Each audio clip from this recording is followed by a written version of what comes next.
Assange was in handcuffs when he was brought out of the embassy.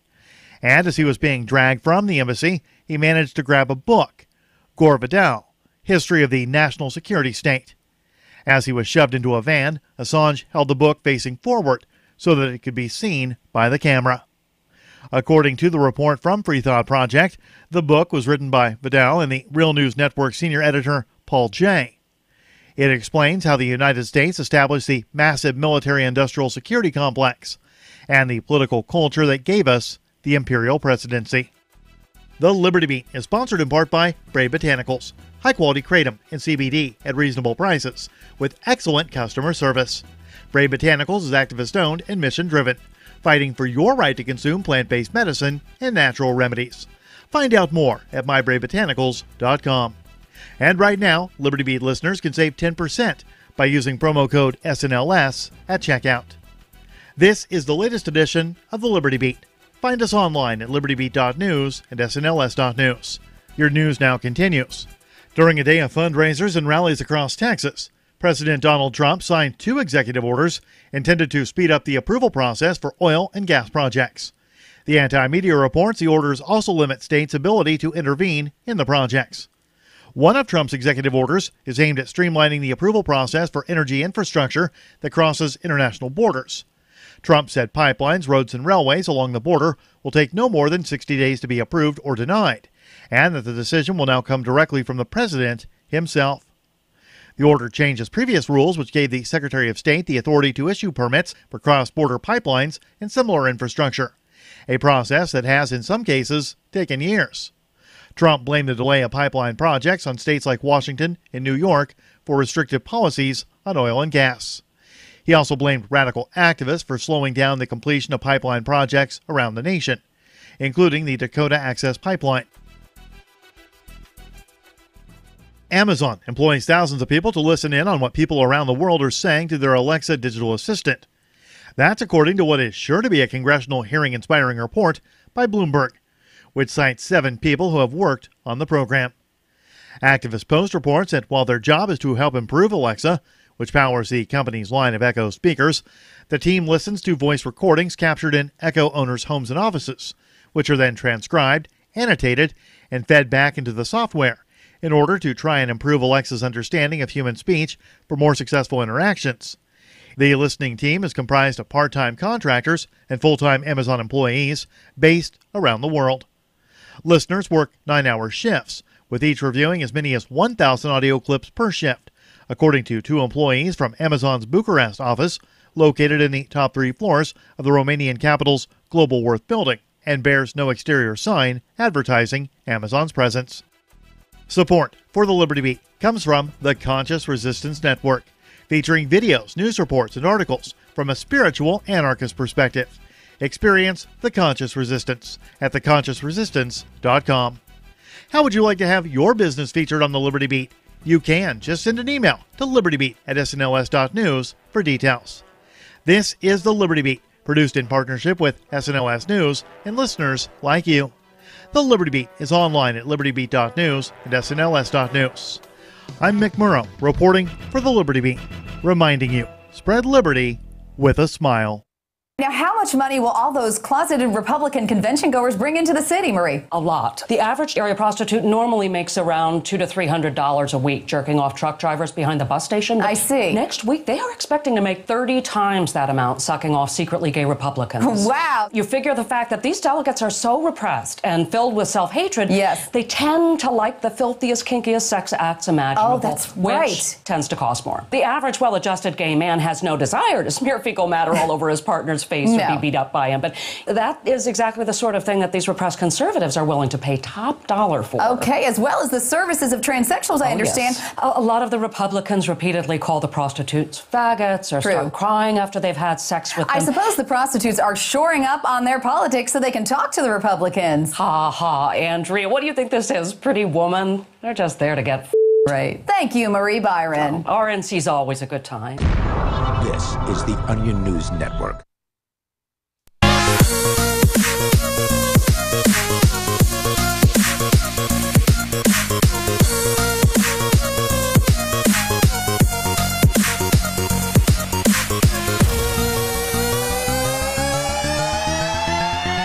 Welcome to the Call to Freedom here on LRN.FM. Broadcast, as always, from the Liberty Radio studio here in Keene, New Hampshire.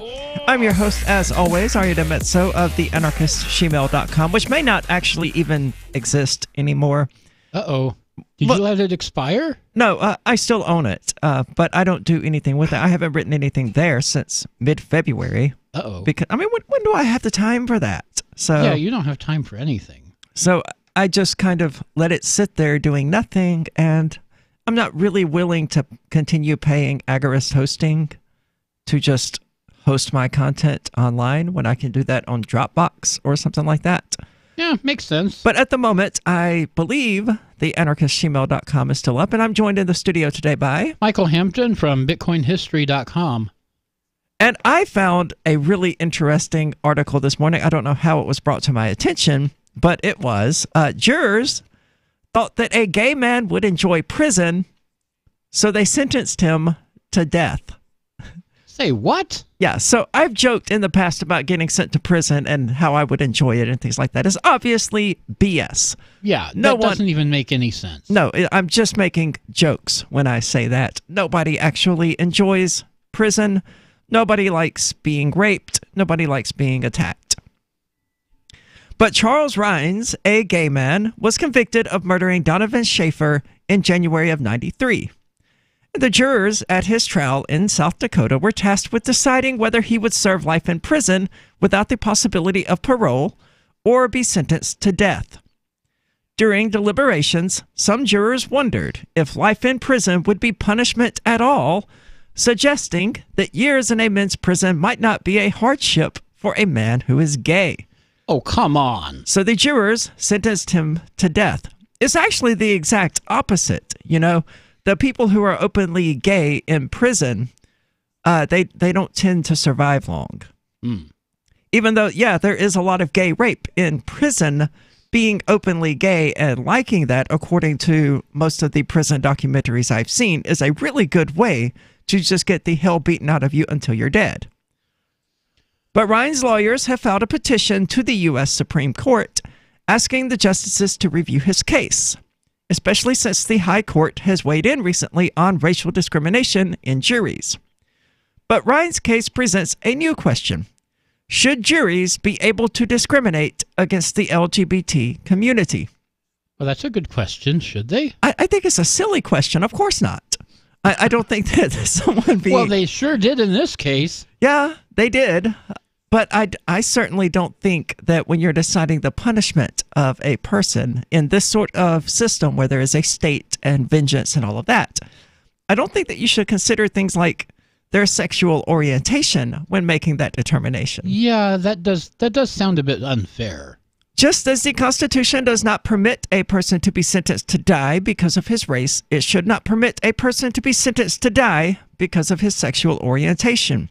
The NAACP Legal Defense and Educational Fund said in an amicus brief supporting Ryan's petition. How did the NAACP get mixed up in this? Well, it's possible that Charles Rines is black, okay, but it's also possible that, you know, they're just speaking out against discrimination in all of its forms, which... Okay. I don't know. In one picture, he looks like he could, in fact, be black, but I'm going to go with he's white. I don't have a picture here because apparently my ad blocker has blocked it. So, well, I just brought it up. He does. I mean, in this picture in particular, he looks like he could be a black man. Okay. Yeah. But I mean, here he's pretty obviously white. Yeah, that's difficult to tell. It depends on the picture. So, but here's his mugshot, and he's definitely white. So, okay, yeah, so good fine. on the NAACP for speaking out against all forms of discrimination. In 1992, Rines used a key to enter a donut shop that he'd previously been fired from in South Dakota to steal cash. The robbery turned deadly when he was interrupted by Schaefer, a former coworker. So Rines stabbed Schaefer 3 times, killing him. Now, you got to know what you're doing to stab somebody only 3 times and kill them. Yeah, pretty much. Or you let them bleed out. Well, I mean, there are people who have been stabbed like 40, 50 times and who don't bleed out because it's, you know, in their backs and things like that, not hitting vital organs. So, I mean, 3 times to kill somebody is really, I mean, it's not impressive. If you hit the heart, the lungs, something like that, then yeah, it's going to be fairly quick. Yeah. But I mean, the average person doesn't know how to do that. I mean, especially when struggling with somebody in a fight. Good point. To have the ability to stab them only 3 times and kill them. But this is not a premeditated murder, so I don't know why the death penalty was ever on the table in the first place. This is what, second degree? You get 10 to 20 years, and that's it. You know. I mean, I know a person, the guy who murdered my mother, beat a friend of his to death with a hammer to steal $2,000 from her. And he only served 10 years in prison. Didn't even serve 10 years. He was let out on parole about a year early. Right. In it, at the 1993 trial, the jurors sent the judge a note. In it, they said that in order to consider what life in prison without parole really meant, they needed to know what life in prison would be like for a gay man like Rines. They wondered if he would be able to create a group of followers or admirers, or brag about his crime to other inmates or young men, or if he'd have a cellmate and be allowed conjugal visits. Now, the last one is sort of relevant, but the rest of it is completely stupid. Oh, well, if he's got a cellmate, then they seem to, and this is South Dakota in the early 90s, so it's not terribly surprising. This is a different era. This is your parents' era. But they seem to be operating on the assumption, which a lot of people have in the past, and some people still do, that a gay person is willing to sleep with anyone and everyone who happens to have an erection in their direction. Yeah, people used to believe that, and some people still do. They do. It's just so clear in this case that the jury was considering gay bias in their deliberations, says Sean Nolan, one of Ryan's attorneys, and the court ought to correct it. The Supreme Court has a mixed record on cases involving discrimination based on sexual orientation. In 2015, the court ruled in favor of same-sex couples who'd argued that marriage bans violate the Fourth Amendment, which guarantees equal protection under the law. That's a rabbit hole worth getting into at some point. Sure, if the state is going to rubber stamp people's marriages, then it shouldn't have the authority to, say, well, we're not approving this marriage, but we are approving that marriage. Right. The state should not be involved in that. But yeah, we shouldn't have the state involved in the marriages in the first place. But in 2018, the court ruled that a Colorado baker who refused to bake a wedding cake for a gay couple for religious reasons did not discriminate against the couple. That is not that's not what they ruled. That is not what the court case was about. And I would hope that MotherJones.com would be, more socially aware than that, or more politically aware. But that was not. Oh no, they are politically aware. They're just very left leaning. Well, that's absolute BS. What they're peddling right there. Yeah. The court did not rule that the Colorado baker did not discriminate against the couple. What they ruled was that the Colorado Civil Rights Commission discriminated against him on the basis of his religious beliefs, which they absolutely did. Anyone who reads their testimony and their questions to this guy and their criticism of him, it's blatantly obvious that, like the jury here, they were taking his religious beliefs into consideration and penalizing him for those beliefs. So they do not have a mixed record based on those two court cases. No, that's pretty consistent. The Supreme Court has dealt with racial bias in the death penalty before. In Buck versus Davis, a 2017 case, the court ruled a black inmate's death sentence after it was found. The court overruled, a black inmate's death sentence after it found that a Texas jury was told that black defendants are more dangerous than white ones. Why would anybody say something like that in a trial? In Texas, jurors can only sentence a defendant to death if they conclude that he will be a danger to society. Well, that's actually relatively restrained from Texas. I'm kind of surprised. This is the Call to Freedom. Don't go anywhere. We'll be back in just a moment with more of this discussion. Texas's death row is huge. Did you know that Free Aid is a mutual aid, educational, and networking organization? At Free Aid, we support volunteers who provide first aid. We do outreach to the public about health and safety, and we bring together medically skilled freedom lovers. Free Aid is made possible by your generous support. Donors can receive great gifts like first aid kits, t-shirts, silver dime cards, and hoodies. The Free Aid Silver Dime Card Project is sponsored in part by Roberts & Roberts Brokerage, Freedom's Phoenix, and Don't Tread on Meme. Visit fr33aid.com. Hi, I'm Derek J. To me, an activist's calling is to actively work to advance a cause.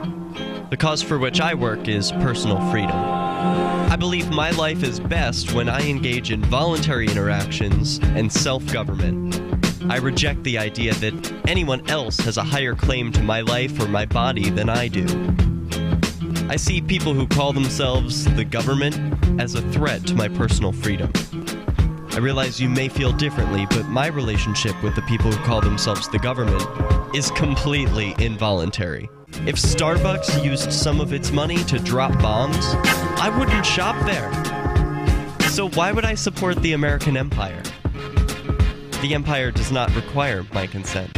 Derek J's Victimless Crime Spree. Watch it for free and order the Director's Cut DVD at victimlesscrimespree.com. That's victimlesscrimespree.com. Did you know you can listen to LRN.FM via our free-to-air satellite channels? We have channels over nearly all of North America and much of Africa. All you need is an affordable receiver and a dish as small as 30 inches. There are no monthly fees. Learn more at sat.lrn.fm. Plus, if you are a broadcaster or want to be one, this is a good delivery method for our content. See our coverage maps and get details at sat.lrn.fm. That's sat.lrn.fm. sat.lrn.fm. There are basically two types of advertising, direct response and branding. Radio's great for direct response with its low cost to listener ratio, but audio can't be beat for branding, which is a longer-term endeavor. You want to be the first thing that someone thinks of when they think about your product or service. If you have a local business that you want kept top of mind in your community, call the station. If you need national reach, Free Talk Live's got around 200 radio stations, millions of monthly listening sessions, can suit all budgets, and if we don't think we're right for you, we'll tell you. Email me, mark@freetalklive.com. Now that you've found the Liberty Radio Network at LRN.FM, you may want to help expose others to our great programs. To assist you in doing so, you'll find resources at promote.lrn.fm, including details on how to get a free bumper sticker, quarter-page flyers you can print out and distribute, banners for your website, as well as files that will allow you to make your own custom banners and graphics. Visit promote.lrn.fm and help bring new listeners to the Liberty Radio Network. That's promote.lrn.fm. On Free Talk Live, we're bringing people to the ideas of liberty every day. From wrestling superstars like Glenn Jacobs. You guys really are having an impact, I believe. Like I said, a lot of where I am now is due to listening to Free Talk Live. You changed my mind on some very important issues years ago. To random people tuning in on the radio. I was kind of stuck in the left-right paradigm. I heard your show by chance on a Saturday night. From there, I went on, joined the Free State Project, and become an amplifier. So, I mean, that's really the reason why I amp is because I know that if it wasn't for you guys being on as many stations as you are, I never would have found the ideas of liberty. Your amp will directly change more lives by getting Free Talk Live in front of people looking for talk radio online and on the air. When you amp Free Talk Live, you get perks like access to the AMP-only Facebook group and AMP podcast. Visit amp.freetalklive.com.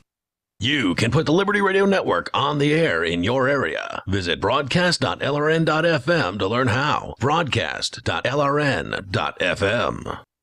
Oh,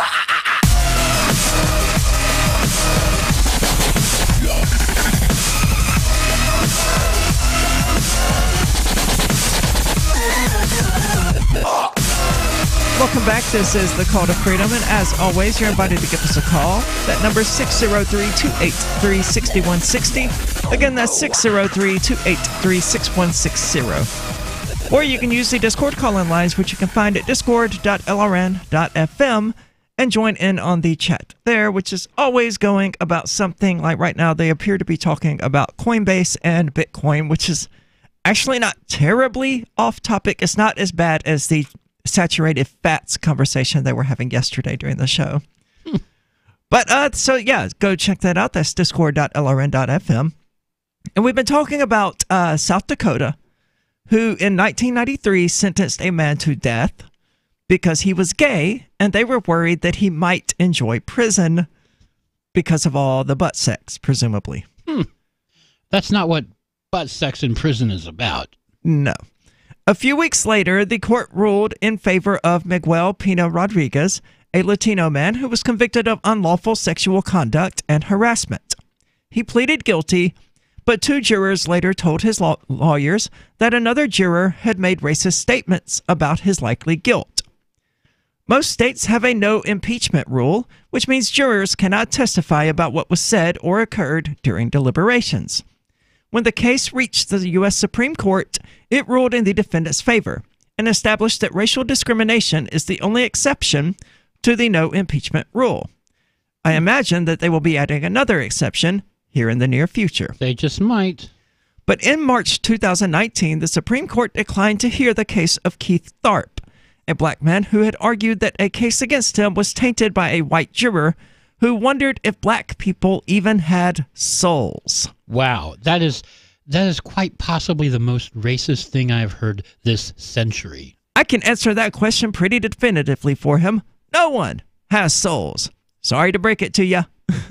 White, black, Asian, ginger, it doesn't really matter. No one has a soul. After interviews with jurors in 2016 found evidence of gay bias, lawyers pursued that angle in Ryan's case, making it the first of its kind. One juror, Francis good God, I'm not even going to try it, described how an unidentified juror said, "If he's gay, we'd be sending him where he wants to go, because a men's prison would be a pleasant outcome." These people have no idea about prison. Well, it was 1993, so it's 2019, and these people still have no idea about prison. That's true. Another juror, Harry Keeney, said that since Rhines is gay, he shouldn't be able to spend his life with men in prison. A third juror, Bennett Blake, told an investigator that the defendant's sexuality was a frequent point of discussion. There was a lot of disgust. This is a farming community. There were lots of folks here who were like, "Ew, I can't believe that." Yeah, they were. Now, what we've since learned about these farming communities in Iowa and South Dakota and other rural communities like that is that they have this thing called bud sex. Yes, they do. Where they find a normal heterosexual seeming male and they just have gay sex with them without developing any emotional ties. Even though they develop emotional ties, they just don't openly state it.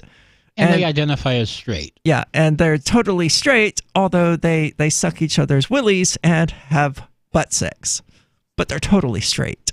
Right. The Supreme Court is expected to decide if it will review Ryan's case this week. But South Dakota has argued that his claim doesn't deserve to be heard by the High Court. In the state's 2018 brief, South Dakota said discrimination against sexual orientation is not comparable to racism. No politician has ever proposed constructing a wall to keep homosexuals out of the country. Really? No civil war has ever been fought over sexual orientation. And good thing it hasn't, but this guy has obviously never heard of Stonewall. I have barely heard of Stonewall. The Stonewall riots in New York? Oh, no, my. I don't know anything about it. I've heard of it, but that's it.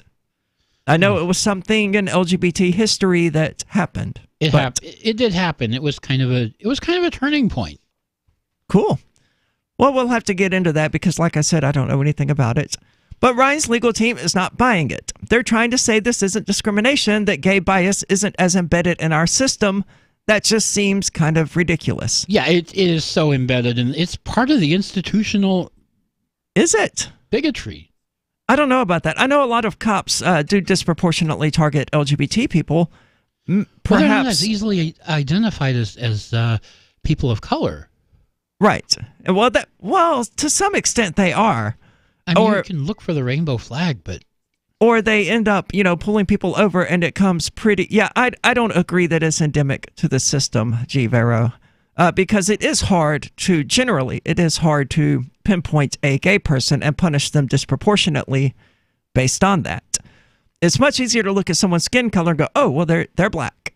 But you can't really do that with a gay person. You can do it with some gay people, to be clear. And you can do it when they put the little equal bumper sticker on the back of their car, too. Oh, not necessarily. I know some allies who, have that, and they're not gay. Of course, this is New Hampshire, so everyone is a little gay. That has been my experience. I don't think I have met a single completely straight cis person in all of my time. Well, I don't know. Ian might qualify. He might be the only one. But even Will Coley, who is a Muslim and is married, he's not gay or even bisexual, but he did DJ at LGBT clubs when he was younger. So that's sort of the whole vibe we have going on in New Hampshire. Okay, so fair enough. So I do know some straight cis people. Okay, yeah, someone is straight. But it's really rare. But I lost the initial train of thought that I was getting into. I mean, yeah, when cops see me, they know, oh, this person is not a straight cis person. Right. But they also leave me alone for the most part, even as I drive around on expired tags with no license and all this other stuff. And they know this, right? They know it. But they leave me alone because it's just not worth the fight to them, not over something stupid like that. Well, this is Keene, New Hampshire. This is not BFE, South Dakota, or New York City, or whatever. Yeah. So even if they hate trans people or things like, I mean, the people of Free Keene have a bit of a reputation.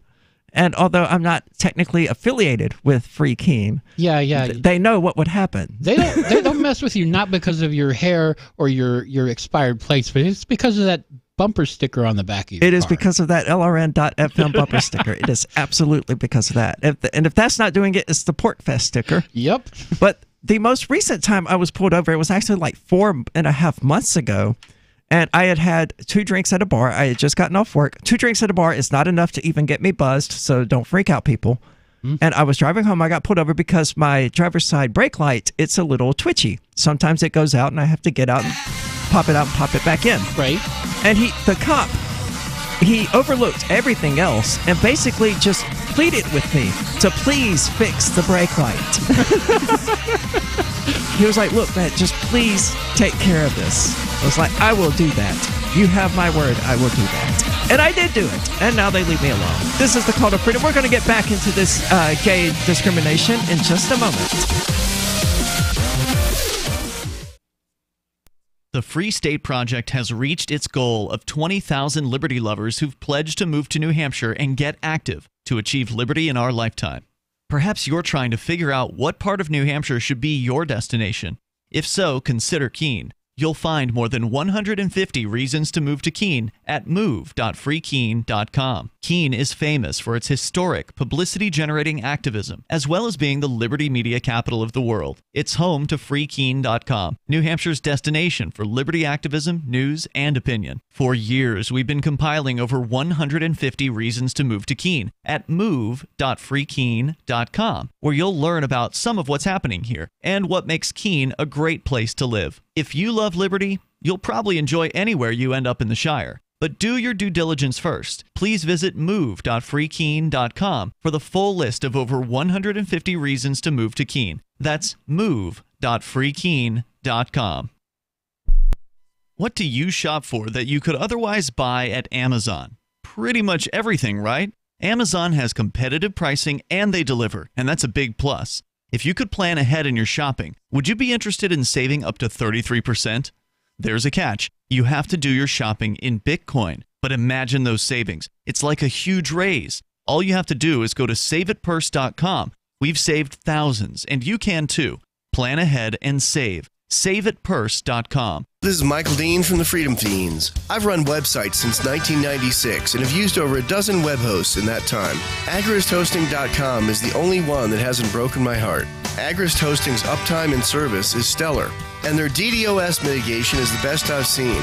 That's important because if you tell the truth in this world, you'll ruffle feathers. And some people will try dirty tricks to silence your voice. No matter what the haters hit us with, Agorist Hosting keeps our websites online. If you have a mission-critical commercial presence or a world-changing activism site, you cannot tolerate any skullduggery. So go with agoristhosting.com. Have a WordPress or blog site, but you're not satisfied with performance or uptime? Or just want raw hosting? Want to pay with Bitcoin? Agorist Hosting specializes in high-performance hosting with personalized service.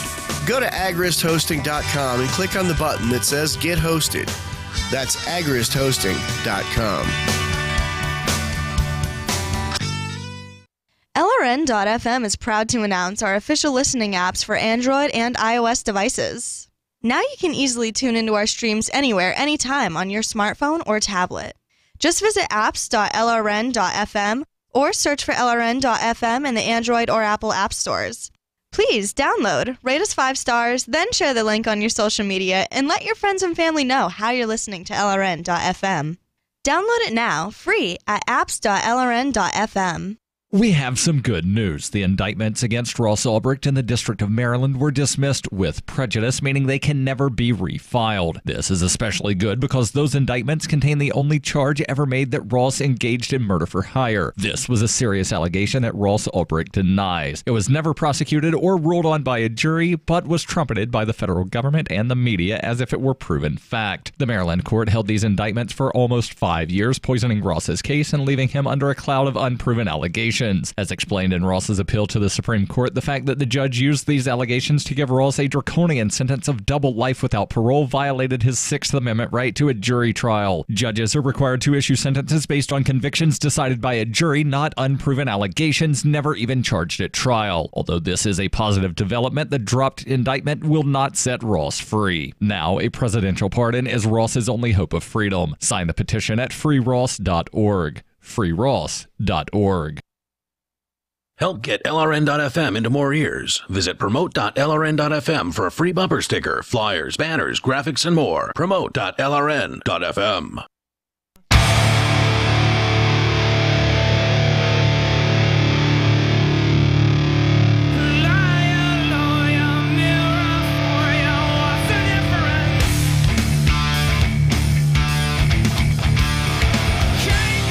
Welcome back. This is The Call to Freedom and the Rational Review News Digest. Located at rationalreview.com is the Freedom Movement's daily news digest, aggregating stories from all over the internet that are of interest to libertarians and liberty-minded people. They include podcasts, videos, blogs, and news articles, and are now a source for people to receive the Call to Freedom's podcasts. So be sure to check them out. Again, that's rationalreview.com. Synergistic Shift on DLive. That's dlive.lrn.fm, has said hello. Hello, Synergistic Shift. I am doing great. Thanks for asking. We've actually been discussing this court case out of 1993 in South Dakota, which is probably about as bad as Mississippi when it comes to its social conservatism. Yeah, pretty much.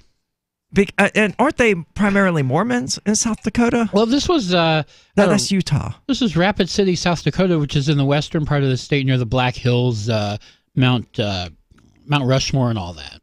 So that means like nothing to me. What's the...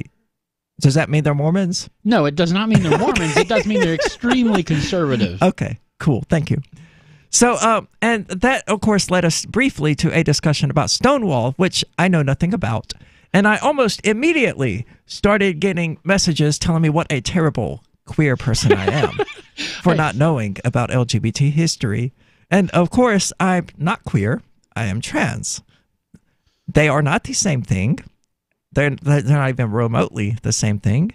And that's why the LGBTQ acronym has both a T and a Q. Because they are not. And a whole bunch of other letters. Well... Yeah, LGBTQIA plus. I think. Yeah, there's a plus in there. So, and the P stands for poly. It does not stand for pedophilia like conservatives pretend it does. It may one day, but I prefer the acronym GSM anyway. It's gay and gender and sexual minorities. Fair enough. Much simpler. I actually prefer one that I came up with called EBSP, everyone but straight people. because I think that's what the LGBT community actually means, because you're not allowed to be straight in their acronym. There will never be an S in this LGBTQ alphabet soup. The most that they will go in that direction is one of the A's, standing for ally. So if you're straight, you're either homophobic or you're an ally. That's the perception of the LGBTQ community. Your orientation, if you're not part of them, your orientation is thereby defined by your relationship to the LGBT community rather than by your actual sexual orientation. And that's why I think they should switch to EBSP, because it's ultimately what they mean. But Stonewall is pretty much about what I expected when I looked it up on the internet, because this is the internet, and we have access to pretty much the sum of human knowledge at our fingertips. So I looked into Stonewall, and it was about what I expected. Gay bars being raided by cops, and finally the gay community going, this is stupid, we're not tolerating this anymore. And we've had enough. Being a turning point for gay rights. And that's the date Stonewall happened is, there's a gay pride parade every year all over the country. It is on the anniversary of Stonewall. Is it? Yes. Every year? Every year. Interesting. Or at least on the same week. I don't understand gay pride. To me, it seems nihilistic. It seems more of that, this is my participation trophy for life.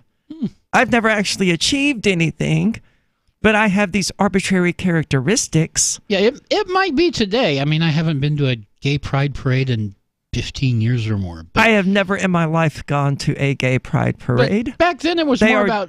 They are June the 28th, it looks like. Yeah, back then it was more like, we're here, we're queer, get used to it. Fair enough. It was about literally getting in everyone's face and saying, we're here, we're not going away. You either accept us or get over yourselves. Yeah. That was a fight worth taking up, especially in the 90s when all of this stuff was actually happening, and the early 2000s when there was DOMA and George W. Bush and all of that. But now, in 2019, and I'm not making it's 2019 argument, but it is 2019, and we have made a considerable amount of progress in the last 16 years. So there's going to be a 50th anniversary of Stonewall Gay Pride Parade in New York City, and it will be humongous. Oh my God, yeah, this will be the 50th year anniversary, according to this state. Yeah, I'm not going to that. I'm not welcome at a lot of these events. In the same way that the pro-life women are not welcome at women's marches. Right. Because I'm not a Democrat. You're not a leftist. Yeah, I'm a heretic to these people.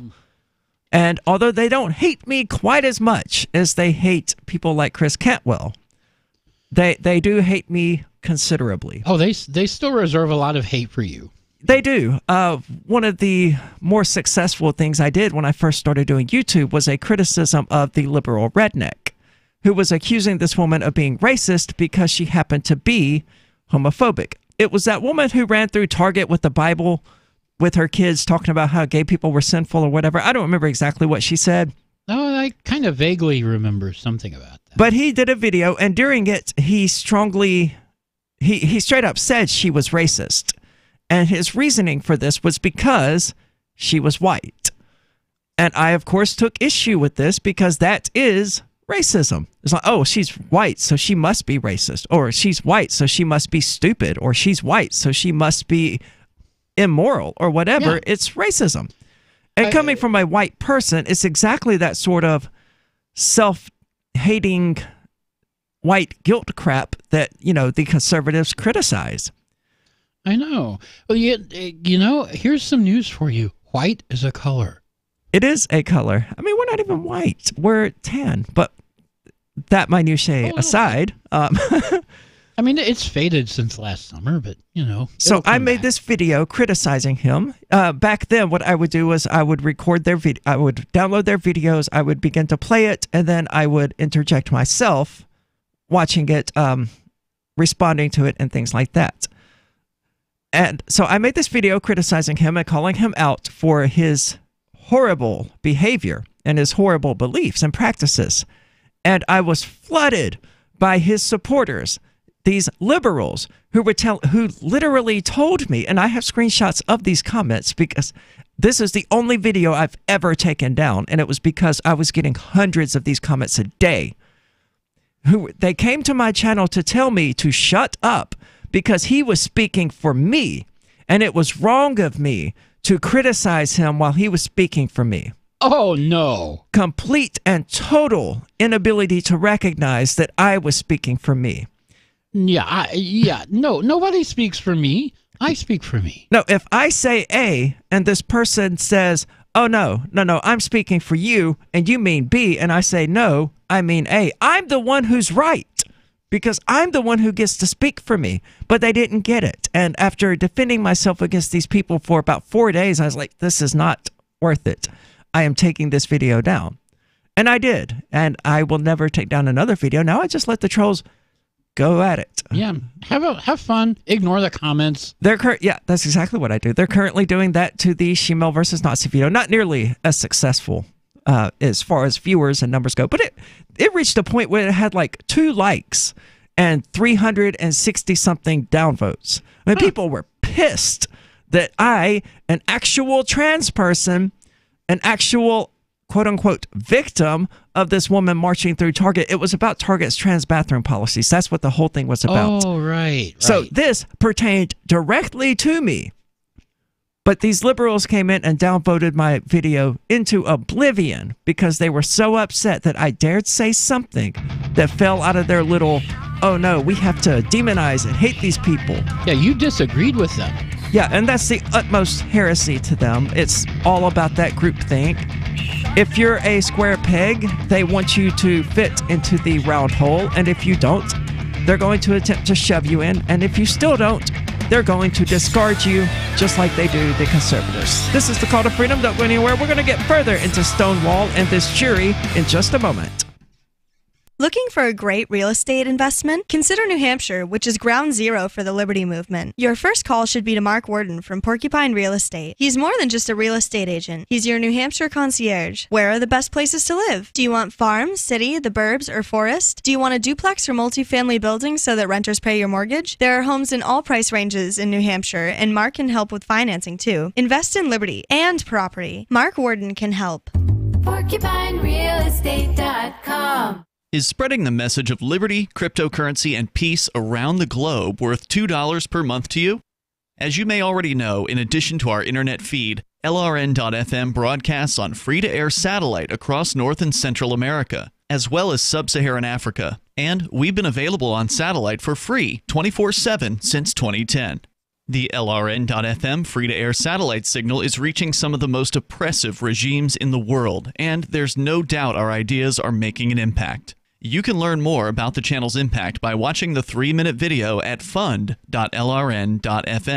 If you'd like to help free minds globally with our ideas of liberty, cryptocurrency, and peace, you can donate as little as $2 per month via fund.lrn.fm. You can help us continue and expand our satellite broadcast to multiple continents. Visit fund.lrn.fm today, and thank you for your help. Don't forget to share the link on social media. That's fund.lrn.fm. There are lots of ways to listen to Free Talk Live. Our podcast has been around since podcasts began, and now the FTL feed is loaded with content besides our full show archives. Did you know that we make it easy for you to customize your podcast subscriptions? We have different feeds, one that includes only our full shows, one with just the Daily Digest, and one with just the Edgington Post. You decide what you listen to. It's quick and easy to customize your feeds at feeds.freetalklive.com. That's feeds.freetalklive.com. Are you tired of governments murdering people around the world? Stop using their money. There is an alternative. Bitcoin is a stateless free market non-political currency. Bitcoin cannot be inflated or controlled by any government. By using their money, you are helping the state. Stop doing it. You have an incredible alternative available now. Learn it, use it, spread it. Get started with Bitcoin at bitcoin.com. That's bitcoin.com. LRN.FM now has a Discord. Discord is a free text and voice chat platform, and we now have our own server with a bunch of channels at discord.lrn.fm. You can join other listeners as they chat about various things during our live shows or anytime, day or night. Discord software is available cross-platform, so you can have it on whatever device you want and take your chats anywhere. Join our Discord at discord.lrn.fm. That's discord.lrn.fm. Hey, I'm LRN.FM Program Director Ian Freeman. If you're listening to our free-to-air satellite feed in North or Central America, heads up. We've been on the Galaxy 19 satellite since 2010. But now our satellite provider is moving LRN.FM to a new channel on a different transponder. The current channel will stay on the air until the end of May to give you time to transition without any loss of service, so don't delay. I've posted the new channel details at sat.lrn.fm, but in case you're listening with no internet access, if you do a blind scan on your receiver, you should see the new channel at transponder 6, 11.8425 GHz, horizontal polarization, symbol rate 22,000, FEC 3/4. All that information is at sat.lrn.fm, as well as a link to our Patreon, where you can support our channels for just $2 a month. Visit sat.lrn.fm for more information about our international satellite channels, and thanks for listening to LRN.FM. Some of our live shows are streamed in HD on Twitch. Please follow and share at twitch.lrn.fm. That's twitch.lrn.fm.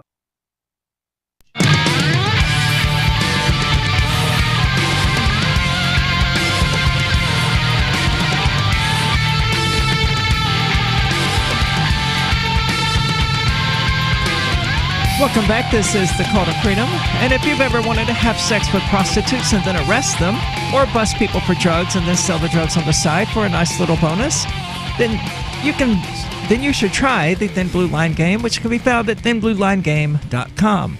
It's the only card game in the world that allows you to shoot someone over a broken taillight and then escape accountability with the magical phrase, "I feared for my life." You know, typical cop stuff. Get it now at thinbluelinegame.com. Assault and battery is not included.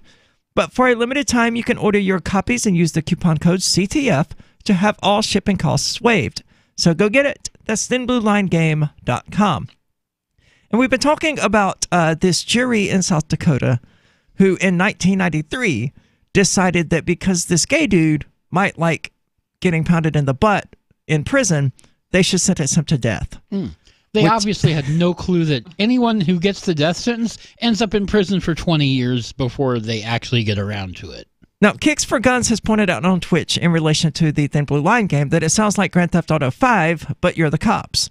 Yeah, pretty much. That should be the next phase of the Thin Blue Line game products, is a video game of Grand Theft Auto style, where you instead play as the cops, doing exactly the same things, but you have a badge. That would be a lot of fun. Somebody could probably make that relatively easily. But yeah, so these jurors are super confused, or they were super confused. And being South Dakota, it's probably likely that they're still fairly far behind on what human beings actually like. And they're probably not aware that being violently beaten and raped is not among that list for most people. Yeah, most people do not enjoy that. But this was the 90s in rural South Dakota. So I'm not terribly surprised that they, had been fed this propaganda and believed it, that, gay men were willing to have sex with anyone who happened to have an interest in them. I mean, this was also right before right around the HIV epidemic among the LGBT community, which was part of that sort of propaganda technique against LGBT people. Everyone saw AIDS as a gay disease. Yeah. It's unclear what is likely to happen if the Supreme Court actually hears the case. The court recently ruled in favor of defendants with claims of jury discrimination.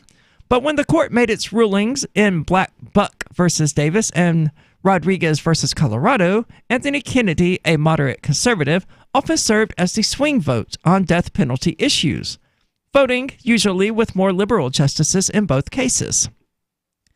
Since the death of Scalia, Kennedy's retirement, and Trump's appointment of 2 conservative justices, the court's rulings on the death penalty have been mixed. Yeah, I don't really want to think about what Brett Kavanaugh's position on this would be. That's a really good point. This is not the sort of Supreme Court ruling, I would want to go before this particular Supreme Court. Well, that's just the timing was pretty terrible. This case has been. I first heard about this case like, I don't know, 2-3 years ago when it was in the appeals court, and I had totally forgotten about it until today. In a 5-4 decision in February, the court ruled against Dominique Ray, an Alabama inmate who wanted to halt his execution because he could not have a Muslim cleric in the death chamber with him. So he was executed. Less than 2 months later, the court ruled in favor of Patrick Murphy, a white Texas death row inmate who sought to stay because he was not permitted to have a Buddhist spiritual advisor in the chamber. The majority's opinion stated that Ray brought his claim too late, but the cases were strikingly similar. Okay, that's a bit mixed record. Yeah, they are identical, except one person was black and a Muslim, and the other person was white and a Buddhist. It seems like the Supreme Court used this particular case as a method of discriminating against this black man while not doing so against the white man. That's what it sounds like. And then sort of threw darts at a wall until they found a moderately believable excuse for it. Oh, well, he didn't bring it up early enough. Well, he brought it early enough for it to reach the Supreme Court before he was put to death. So, I mean, what kind of time frame are we talking about here? Yeah, the artificial time frames that they put into court cases where you have to file your appeal within a certain time, or you give up your right to ever file an appeal. Do they do this regularly? This is for pretty much any criminal case. And this wasn't exactly an appeal, right? It was him wanting a stay of execution because they couldn't find a Muslim to be in the death chamber with him. I know. Which really shouldn't have been that difficult. Perhaps in Alabama. But even then, there are Muslim communities throughout the United States. I can't imagine they couldn't find an imam that would have been willing to do this. You could find an imam in Alabama if you look hard enough. Yeah, and I can't imagine it would have taken the state considerable amounts of resources or anything like that to just accede to the guy's request. Yeah, you could go get a phone book. Remember those? So Alabama resisting this in the first place is probably a symptom of that same discrimination, which is endemic against racial minorities in the United States. I don't know if I'm willing to say, like Mother Jones has, that there is endemic discrimination against LGBT people in the U.S. There certainly can be, and I guess it would depend on where you're at. There has been. I mean, that's where Stonewall came from. The discrimination was very open. Everyone did it. The government did it. The people, everybody. I mean, that's why Stonewall happened in the first place. But that was 50 years ago. That was 50 years ago. Things have changed, but have they changed enough? Well, it's a work in progress, I would say. The liberal position is certainly that things are not changing fast enough, and so they need to use force and violence to speed it up. Yeah, I'm not going to go for that. For them, they're not able to look at the significant strides we've made since Stonewall, evidently, because all they're doing is looking to the horizon of things that haven't been achieved yet. Yeah, and that's fine. It's just where I don't know that it's fine. Where I disagree with them is that they want to use the state to force these changes. Well, yeah, because they're not patient, right? To them, killing all of the people who are homophobic or whatever is an expedient solution to what they consider to be a problem. Yeah, that's a nice final solution. But these are the same... Nice. These are the same people who have argued with straight faces that gulags were... what was the word they used? Humanitarian? Nice, pleasant places to get a re-education. Like, people have actually said this, and they've written articles about it, how gulags were... It wasn't humanitarian, but it was something along those lines. It was... I even saw something along those lines in the New York Times. Yeah, it's not an uncommon position, and it's, you know, it's sort of desensitizing people to the idea that, yeah, we're going to have gulags here in the United States. Romanticizing Soviet concentration camps where 20 million people died. I mean, come on. Well, to them, I don't know. Did 20 million people die in the gulags? I don't have the exact number, but I'm pretty sure it's... I thought it was more like 1.9 million, maybe 2 million. I think which is still a lot of people to be killed, to be clear. That's a lot of people for a state to murder for any reason whatsoever. We have the internet. I'll find the number. But yeah, the liberal position is certainly that, we need to use the state to achieve their social paradise. And part of that social paradise is things like LGBTQ equality, which looks a lot less like equality and a lot more like supremacy. Indeed. But Rines has the support of a number of civil rights groups and law professors, including the NAACP, I would like to point out again, so kudos to them on that. The history of discrimination against lesbian, gay, and bisexual people in nearly every aspect of life illustrates the need to safeguard against sexual orientation bias in our nation's judicial system. Yeah, it was about 1 million people who died in the gulags. Okay. Thank you, Packet Sniffer. I thought it was significantly lower than that. A lot of people died of starvation because of Stalin's policies. Right. Yeah, I must have been thinking of that number. Well, they killed a ton of people. Like, I think 25, 30 million in total. Mm-hmm. So not good. Let's not repeat that particular experiment. It's alarming, though, that, so many people do want to repeat it. You don't want to kill millions of people? You're a terrible trans person. That's what I've been told. Earlier today, in fact. Although I was actually told that earlier today because I didn't know what Stonewall was. But yeah, they want, even as we watch Venezuela collapse into a nightmarish hellhole where they are banning people from disagreeing with the government and from running against the entrenched power systems, and grocery store, and people are drinking water that's been run through sewage pipes, and grocery stores have no food, and all manner of other just terrible things. They don't have electricity. We have people in the United States here going, you know what? We should totally try this. Yeah. This seems like it would work. Kicks for Guns says the gulags were labor camps. There was certainly a labor aspect to it, a re-education aspect to it. They were pretty comprehensive as far as just beating a person into obedience to the state, which, again, is what the liberals seem to want. This is the Call to Freedom. We'll be back in just a moment with more of this discussion. North, an extremely vocal opponent of gay marriage, drew fire during his 2010 re-election campaign for saying that the legalization of gay marriage would lead to man-horse marriages. In one instance, he told the New Haven Register, quote, "It's a slippery slope. If we allow two men to marry, what's next? Men marrying horses?" But yesterday, North found himself at the center of a media firestorm when the New York Times published photos of North on what appears to be romantic outings with a horse. Gathered during the Times' 2-month investigation, the pictures show North in almost a dozen locations with the same 3-year-old mare. A former aide discovered links to numerous horse-related sites, including phillyfreaks.com and hothindquarters.com on North's work computer. The Times is accusing North of using federal funds to pay for luxurious trips, including a 3-night stay at the high-end Sueños stables in Catalonia, Spain last month. North released a statement yesterday claiming he only spent time with the horse twice while conducting research for his anti-gay marriage project. This is the Onion News Network. The LRN.FM social media channels have been revamped. We've eliminated Facebook and focused on other platforms like Twitter and Mastodon, the decentralized alternative to Twitter. On our accounts, you'll find posts from multiple LRN.FM show hosts together in one place. Follow us on Twitter at twitter.lrn.fm, or better yet, move to the decentralized Mastodon social media platform at toot.lrn.fm, toot.lrn.fm. I think you'll like it.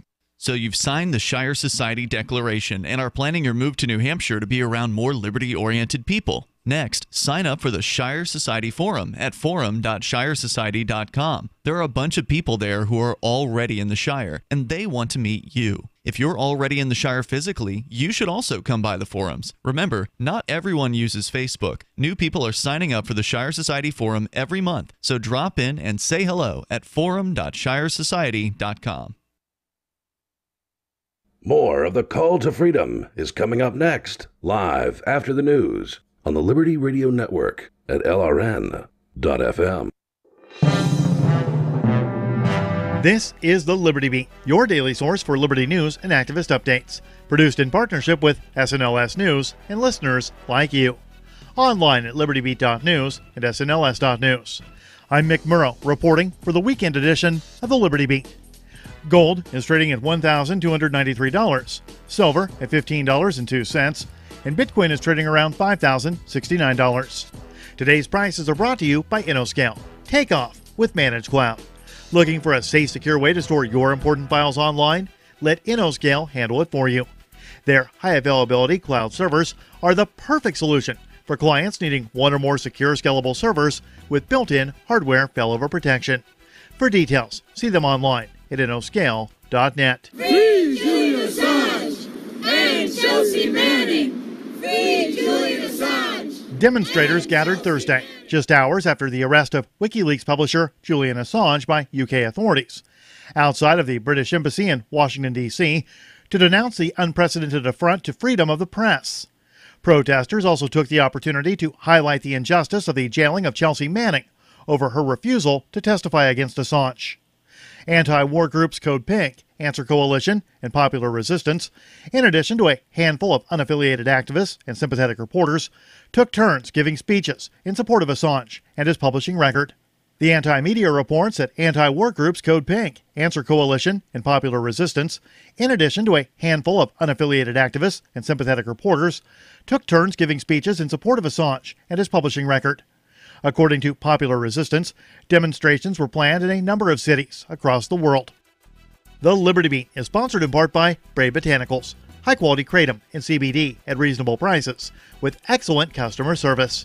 Brave Botanicals is activist-owned and mission-driven, fighting for your right to consume plant-based medicine and natural remedies. Find out more at mybravebotanicals.com. And right now, Liberty Beat listeners can save 10% by using promo code SNLS at checkout.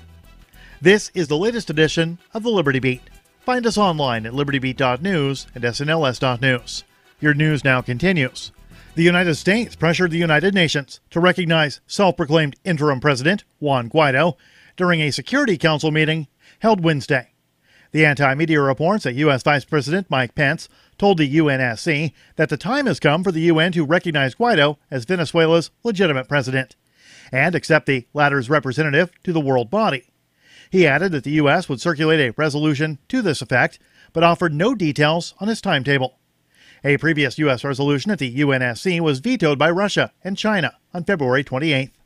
Pence went on to reiterate the warning that all options are on the table to oust the Maduro government. He said, "This is our neighborhood," and called on Russia to cease its support to the Maduro government.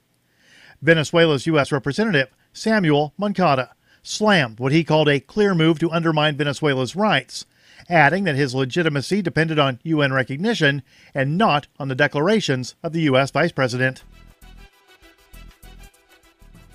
An utterly was suspended, but she refused to leave the building and kicked, bit, and spit on the officers. The girl's attorney said that is nothing but a lie. Support for the Liberty Beat comes from the Conscious Resistance Network, featuring videos, news reports, and articles from a spiritual anarchist perspective. Experience the Conscious Resistance at theconsciousresistance.com. How would you like to have your business featured on the Liberty Beat? You can. Just send an email to libertybeat@snls.news for details. This is the Liberty Beat, produced in partnership with SNLS News and listeners like you. The Liberty Beat is online at libertybeat.news and snls.news. I'm Mick Murrow, reporting for the Liberty Beat, reminding you, spread liberty with a smile.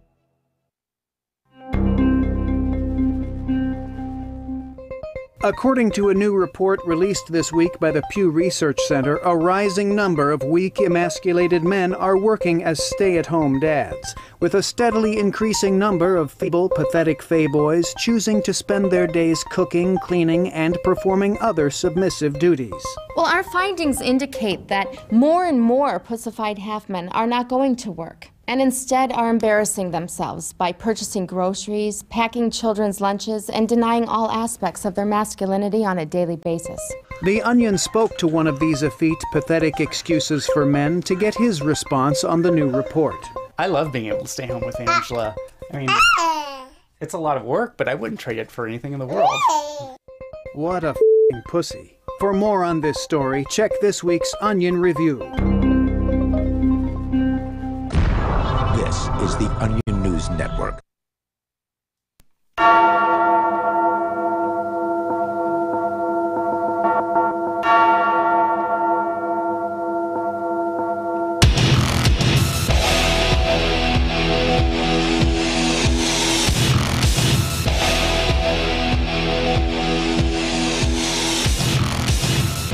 Welcome back. This is The Call to Freedom. I'm your host, as always, Ari DeMezzo of theanarchistgmail.com. And I'm joined in the studio today by Michael Hampton from BitcoinHistory.com. And sorry to interrupt the stream there. It should have immediately come back online, though. We actually have discovered that we have seemingly been permanently age restricted on DLive. Oh, permanently? Yeah. Well, it keeps turning itself back on. Well, according to the little tooltip that pops up, all political and news content should be flagged as X, which means age restricted, apparently. Political and news content is age restricted? What? Yeah, so apparently some DLive administrator became aware of the channel and has just sort of permanently turned it on. That would be my guess. Of course, that's dlive.lrn.fm. We would prefer you to go check that out. I am not doing very well on DLive. Neither of the Smite streams that I've done so far have gotten a single live viewer. Versus Twitch, where I always get at least 5. Yeah, well, you're doing it in the middle of the night, right? No, the middle of the afternoon right now, actually. Oh, okay. Usually between about 2 and 2:50. Okay. But that's going to change. It's ordinarily in the middle of the night, yeah. But I don't know. I'm thinking about leaving Twitch permanently, but not if that keeps up. If you don't have any viewers, what's the point? Yeah, I'm going to give Apex Legends a shot because it's free to play. It's through Origin, but I've already got that horrible software installed onto my computer in the first place because I needed it for Dragon Age Inquisition. So it's not going to be the end of the world. It's already installed. I just don't have the desire to really play it. It's really something that I'm just going to be playing because it's popular for people to watch. Ah, okay. So, I mean, I'm just going to use it as a tool to build the gaming following, presumably. There's so many other games I would rather play. Will they get you viewers, though? Yeah, that's exactly it. The Zelda does occasionally, but there's only so many times you can beat Zelda without a sword before even the person doing it is just totally disinterested. And that is the case now. I mean, I have mastered the game. You know, once you beat the original Zelda with the sword, there's no reason to ever return to it except because you like the game. And I don't like it enough to return to it. I can 100% the game in about 55 minutes. I don't have any desire to play it again. And if I do, it's not going to take long to do. So, got to find better games. And Apex Legends appears to be at the top of that. Of course, there's also Fortnite. I cannot sell my soul to that extent. Doesn't everyone just attempt to play that? I will not, ever. I don't care if it would guarantee me 1 million viewers. I'm not doing it. Well, I don't know. 1 million viewers. I might do it for Why 1 million not? viewers. Why? What's wrong with Fortnite? Everyone has a price. I really can't say what's wrong with Fortnite, never having played it. I just am sort of an iconoclast and hate things that are really popular like that. Oh, okay. I may play Fortnite 5 years from now when there's like 6 people left playing it, but probably not before then. Like Minecraft, I didn't play that until like 2013 because nobody would shut up about it. I was playing World of Warcraft at the time, which was equally popular, but I got into that before it was popular. Not to be a hipster, but I did. And even during World of Warcraft chats, people are like, well, what are you doing when you're not raiding or doing arenas or whatever? So I'm playing Minecraft. Will you people shut up about it? Yeah. And of course, there was Super Meat Boy and other games. A lot of these turned out to be, really good games. And I kind of hate that I put off playing them so long, but I'm doing it again with Fortnite. There you go. It might be a really great game. I don't know, and I really don't care. Maybe you should try. Maybe you should just give up and try it. Well, don't worry about it being popular. I don't see, and I don't know why I can't do that. I should be able to do that. It really doesn't matter what other people are saying about this. The question is whether or not I'm going to enjoy it. Right. But I don't do that for some reason. I don't know why, but I don't. It's stupid, sure, but that's just me. I'm stupid sometimes. If you listen to the show, you probably know that. So yeah, I'm considering Apex Legends. Well, not considering it. I'm at that point where it's installed now. I would so much rather play Smite. I've never played Defense of the Ancients or any of the other MOBAs. I did play Magical Wizard Wars, but it was never popular. And I only played it because I was reviewing it for Cube 3. So they gave us each, there were 4 of us reviewers because it's a 4-player co-op thing. They gave us all about $250 worth of free stuff because it's a free to play game, but it's heavily pay to win. Yeah. So they gave us not only every bit of equipment in the game, and I still have all of this, by the way, but nobody plays the game, so it's not doing me any good. But so they gave us all the equipment, everything unlocked, all the characters unlocked, and then on top of that, like $2 billion of their virtual currency, which by itself was worth another $400 or $500. Right. All to review this game. And I started playing. I was like, man, we are just steamrolling people. What is going on? Are we just really, really good at this?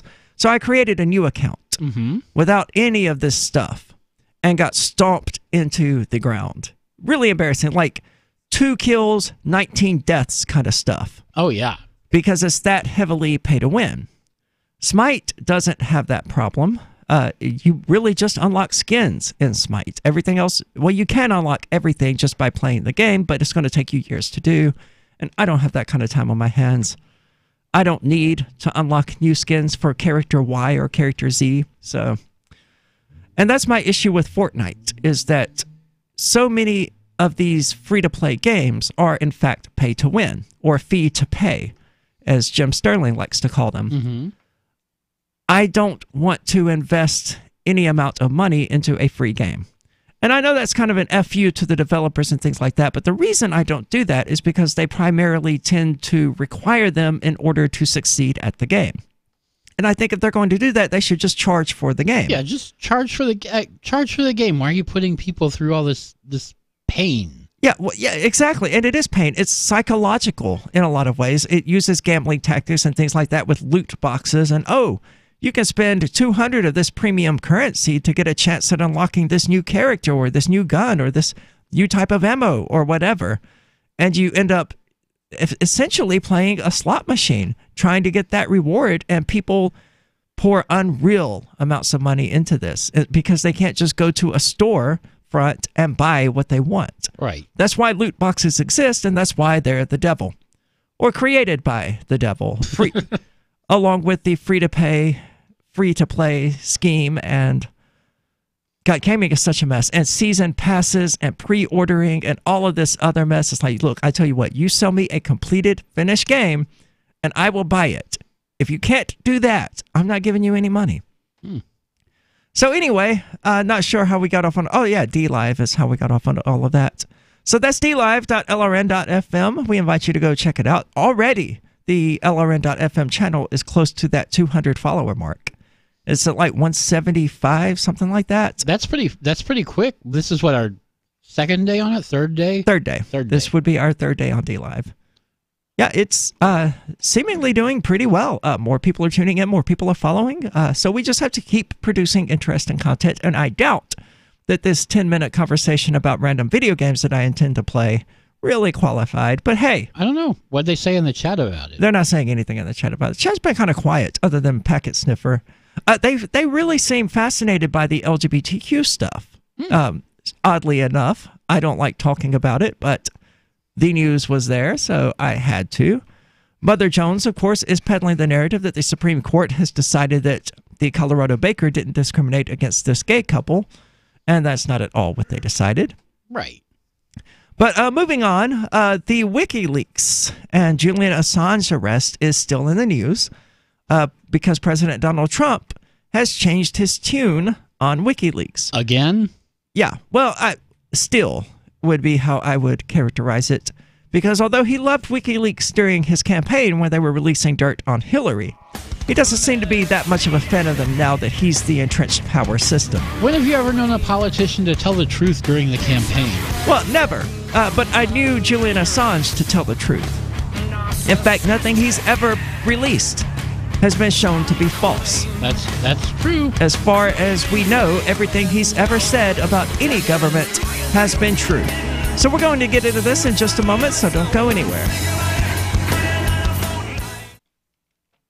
The new 4th edition of Healing Our World, The Compassion of Libertarianism will take your understanding of liberty to a deeper level and has over 1,300 updated references, new cartoons, and a foreword by Dr. Ron Paul. With discounts for multiple book purchases, the 4th edition of Healing Our World is a great gift for the liberals, pragmatists, environmentalists, and Christians in your life who think libertarianism is cold-hearted. Get yours today at healing.freetalklive.com and use promo code FTL for a $5 discount. Would you like to hang out with Penn Jillette? He's keynoting Freedom Fest this year. I, for one, am thrilled. Freedom Fest is the largest liberty-oriented gathering in the world. They take a Big Ten approach with libertarians, conservatives, liberals, anarchists, and just open-minded people mingling together to hear real debates, share real solutions, and converse freely. This year's theme is the Wild West, a time of liberty and opportunity, or a time of anarchy and violence. Maybe both. Go to freedomfest.com/FTL and get your tickets now. freedomfest.com/FTL.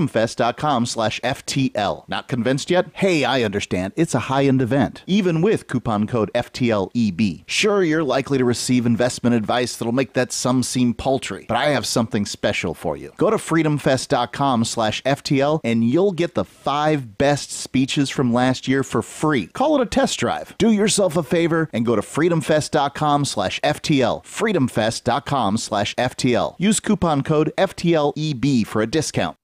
Imagine someone in your community getting in their car, turning on the radio, and hearing the Liberty Radio Network. You can make that vision a reality with your own micro radio station. Visit broadcast.lrn.fm to learn how you can put our programs on the air in your area. You can have LRN.FM running around the clock, and you can even add in your own local shows. Building a radio station is simple, but programming isn't. That's where LRN.FM comes in. Learn more at broadcast.lrn.fm. That's broadcast.lrn.fm.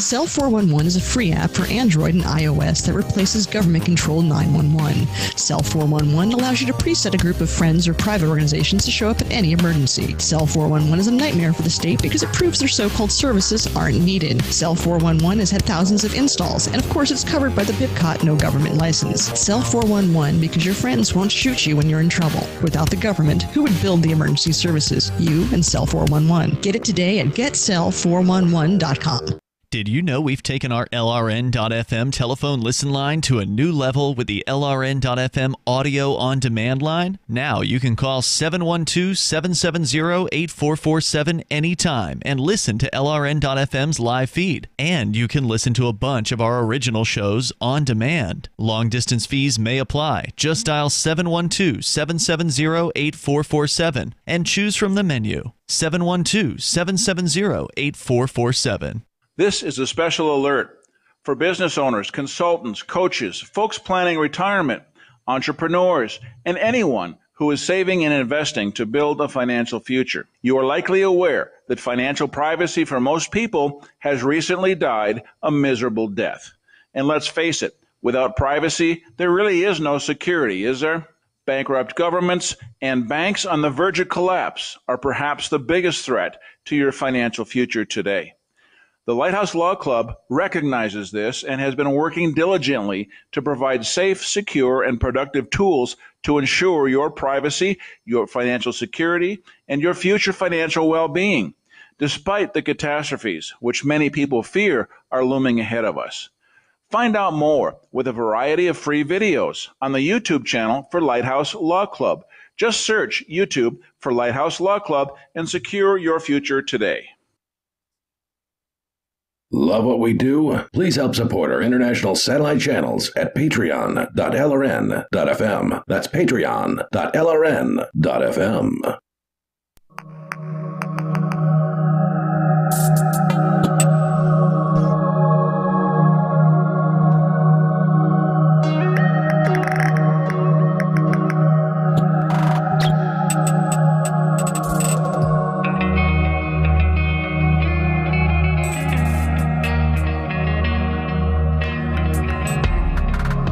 Welcome back. This is the Call to Freedom, and as always, you're invited to give us a call. That number is 603-283-6160.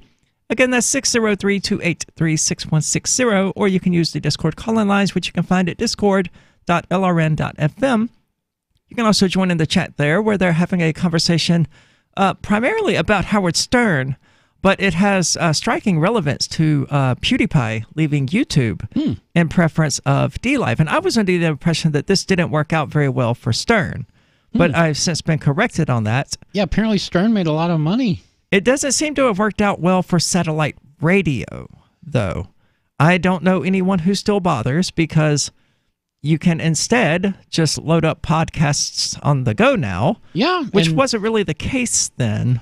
The other thing about satellite radio is that it got big about 10, 15 years ago, but at that time, you didn't have high-speed data all over the country. You didn't even have low-speed data all over the country. Yeah, that's what I was getting at. I mean, you couldn't just load up a podcast on your iPhone 15 years ago. Right. I don't even think the iPhone was invented then. There was no iPhone 15 years ago. But now you certainly can. Now you can control your own content, and if none of that's doing it for you, you can install Spotify or, God forbid, iTunes or something else. You can just stream everything terrestrially. You don't have to go to a satellite. No, so the whole thing made satellite radio pretty obsolete, I would say. But hey, it's worked out well for Stern, so good on him. Streaming on video is certainly not going to go anywhere anytime soon, as far as I'm aware. Yeah, that's where everyone's going to. Yeah. Yeah, it's replacing the Netflixes, which replaced the CBS, which got replaced by DirecTV and Comcast and all of that. I don't know anyone who has cable. Cable television? Yeah. No. No. Haven't had that in a long time. I do use YouTube TV. That's provided to me by a boyfriend, though, so I don't have to pay for it. They're raising their rates because they're adding a few new channels that nobody cares about. Yeah, it's really just them wanting to increase their rates. And so they're grabbing these random channels like HGTV and crap like that in order to justify it to people. Yeah, I don't watch TV, but when I do, it's like either the Pirate Bay or Kodi or whatever. Yeah, so they're jumping up to $50 a month for this service. For this television streaming service. Wherein you still have to watch commercials. Yeah. Well, you can fast forward to them in the same way that you can fast forward through them with your DVR at home. Okay, that's just... But they are still there. But you still have to pay for this. Yes, because what it's effectively doing is it's recording live broadcasts for you. It's basically functioning as an off-site DVR for you. Okay. So you tell it what to record, and it records the stream from TBS or whatever, if you want to watch American Dad or Family Guy, whatever. All right. And that will have the commercials in it. Now, just like with DVR, you can fast forward through the commercials, skip them, and all of that. And you can even watch live television. But it's not worth $50 a month, I would say. Yeah, it really doesn't sound like it is. No. But so other news, before we get into WikiLeaks, there is something else coming out. The International Criminal Court has abandoned a possible Afghanistan war crimes investigation today, saying that the United States and others in the conflict would not cooperate. You think? Yeah, the U.S. is really not into this whole International Criminal Court thing. No, well, didn't we set it up following World War II? I don't think the U.S. was involved in setting that up. I thought it was the ICC that tried the Nazis. Yeah, the thing is the U.S. really doesn't want to be bound by those sorts of courts. No, you can't bind a victor to those courts. You can't try people for human rights violations until they have lost the war. Right. And at that point you can, and that's why the Japanese and the Germans consider this to be victor's justice, which was just, them using their victory in order to punish them. Pretty much. In a lot of ways was true, but they also did some really bad things that warranted trials, as far as states go, I suppose. But the court's chief prosecutor had long sought permission to open a formal inquiry into civilian killings, torture, and other abuses in the Afghanistan war, including possible crimes by American forces. But a panel of the court's judges decided that the difficulties in obtaining evidence and witness testimony outweighed the benefits of a prosecution with a low prospect of any convictions. Which is shocking. And I know Abu Ghraib and things like that didn't happen in Afghanistan. That was Iraq. That was Iraq. We probably committed more war crimes in Iraq than we did in Afghanistan, but I'm not stupid enough to think that we didn't commit any in Afghanistan. Yeah, something happened there. And of course, the video that promoted WikiLeaks that catapulted them into the international spotlight was taken in Iraq, not Afghanistan. But the decision was welcomed by the Trump administration, of course it was, who has now gotten their claws into Julian Assange and appears to be just giddy about it, with certain, I don't remember who it was, I think it was a senator or a representative saying, we got him. We got him, yeah, that's... Not good. Not good at all. Can't we just drone this guy? Well, Mike Pompeo said Washington would deny visas to the court staff and judges involved in prosecuting or ruling on war crimes involving Americans. Last week, the State Department confirmed the United States visa of the court's chief prosecutor had been revoked. So they're basically they conducted an internal investigation, and they determined that the United States committed no wrongdoing. There's no need for you people to come here and do any sort of investigation on your own. But the decision by the judges, which took 18 months to reach, troubled lawyers and stunned human rights activists, who said the court had capitulated to what they called Trump administration intimidation and pressure, which had weakened the court's credibility. With this decision today, the International Court sends a dangerous message. Bullying wins, and that the powerful won't be held to account. This is part of the entire state apparatus, in fact. How is this International Criminal Court supposed to hold a state to account if the state doesn't cooperate? Well, I mean, if we were backing them, they could hold Kuwait responsible. They could hold Iraq responsible. They could hold all sorts of other countries responsible. The problem is that, the United States worldwide is the biggest gun. If we don't want to cooperate, if we don't want to bow to their authority, then we really don't have to, because they can't make us. And I think therein lies the problem. Because it's always with the state a question of who has the bigger gun. And then you end up with situations like this where the people with the biggest gun are like, no, we don't want to do this. We don't want to cooperate. So it's how the whole system works. Without U.S. backing, the International Criminal Court itself is pretty weak, sort of like the United Nations. Without the United States being willing to send its troops to die in foreign lands for stupid reasons, the United Nations would have no military to speak of. But this is the Call to Freedom. We're going to talk more about the ICC, so don't go anywhere. We'll be back in just a moment.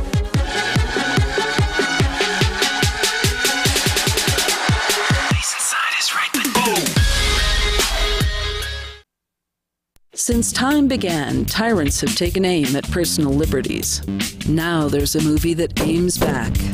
The government has no more right to tell us what to put in our bodies than they have to take our guns or tell us what books we can read. 6 drug police were eaten by bears while raiding a marijuana farm. On your knees, you dirty hippies! Jesus. On your knees! What's the problem, officer? Today, many cops who enforce pot laws do so only because it provides them with cushy jobs, good benefits, and a chance to push people around. I was an undercover narcotics officer. The drug war is nothing but a farce. The Second Amendment says you got to keep you and your gat intact. Guns and Weed, The Road to Freedom. A film by Michael W. Dean and Nima Vadadi. DVD available now at gunsandweed.com or on Amazon. That's gunsandweed.com. Makes the perfect gift. Remember, that's gunsandweed.com. Are you a cryptocurrency advocate? The Crypto Tip is the ideal outreach tool to help new people discover cryptocurrency. It's a printable business card-sized tip that you can give to service providers, preferably in addition to a good cash tip. When the server scans the QR code, it'll bring up an explanation of cryptocurrency, how to install a wallet, and allow them to claim the tip. If they don't claim the crypto, you get your tip refunded to you after a time period you specify. Plus, if they do claim the tip, you get an email alert. Create as many tips as you want at cryptotip.org. That's cryptotip.org. Uncovering the secrets and exposing the lies. That's what the readers of freedomsphoenix.com get every day. freedomsphoenix.com, constantly providing the information, the real news about government policies, and the real relationship we all have with the coercive government. The real condition of the economy, innovations in technology, breakthroughs in energy, health, and computer science. Learn the truth well before it's admitted to in the lamestream media. The corporate media, nothing more than distributors of government propaganda, but now there's an alternative. FreedomsPhoenix.com. Constant news updates on the issues that affect your life in the most important ways. With liberty and property under constant attack, FreedomsPhoenix.com provides the understanding behind the propaganda, and it encourages the participation of its readers. Go to FreedomsPhoenix.com. That's freedoms with an S, Phoenix.com. FreedomsPhoenix.com. The revolution between the ears has already happened.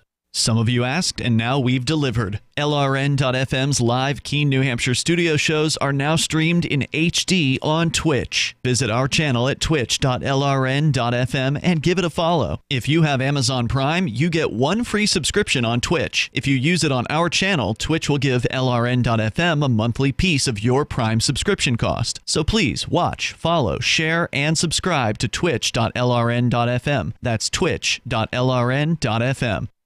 Why did you move to the Shire? I moved here to the Shire because there's other people around who take liberty just as seriously as I do.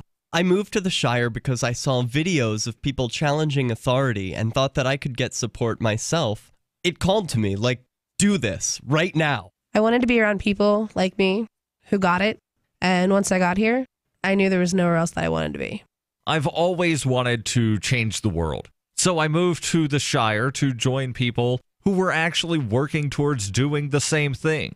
The people here are awesome, loving, and positive. It was for the adventure and for the feeling of something important is happening here, and I just wanted to come to sort of be part of that. Visit ShireSociety.com to read and sign the Shire Society Declaration and learn the reasons why, if you love liberty, you should immigrate to the Shire. Plus, connect with others via the forum at ShireSociety.com. That's ShireSociety.com.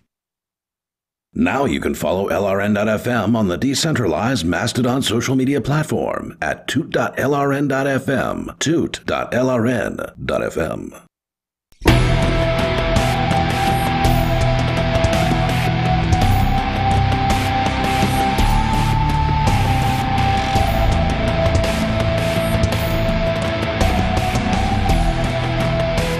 Welcome back. This is the Call to Freedom. I'd like to invite you to check out our social media platforms. You can find us on Twitter by using @CTF_LRN.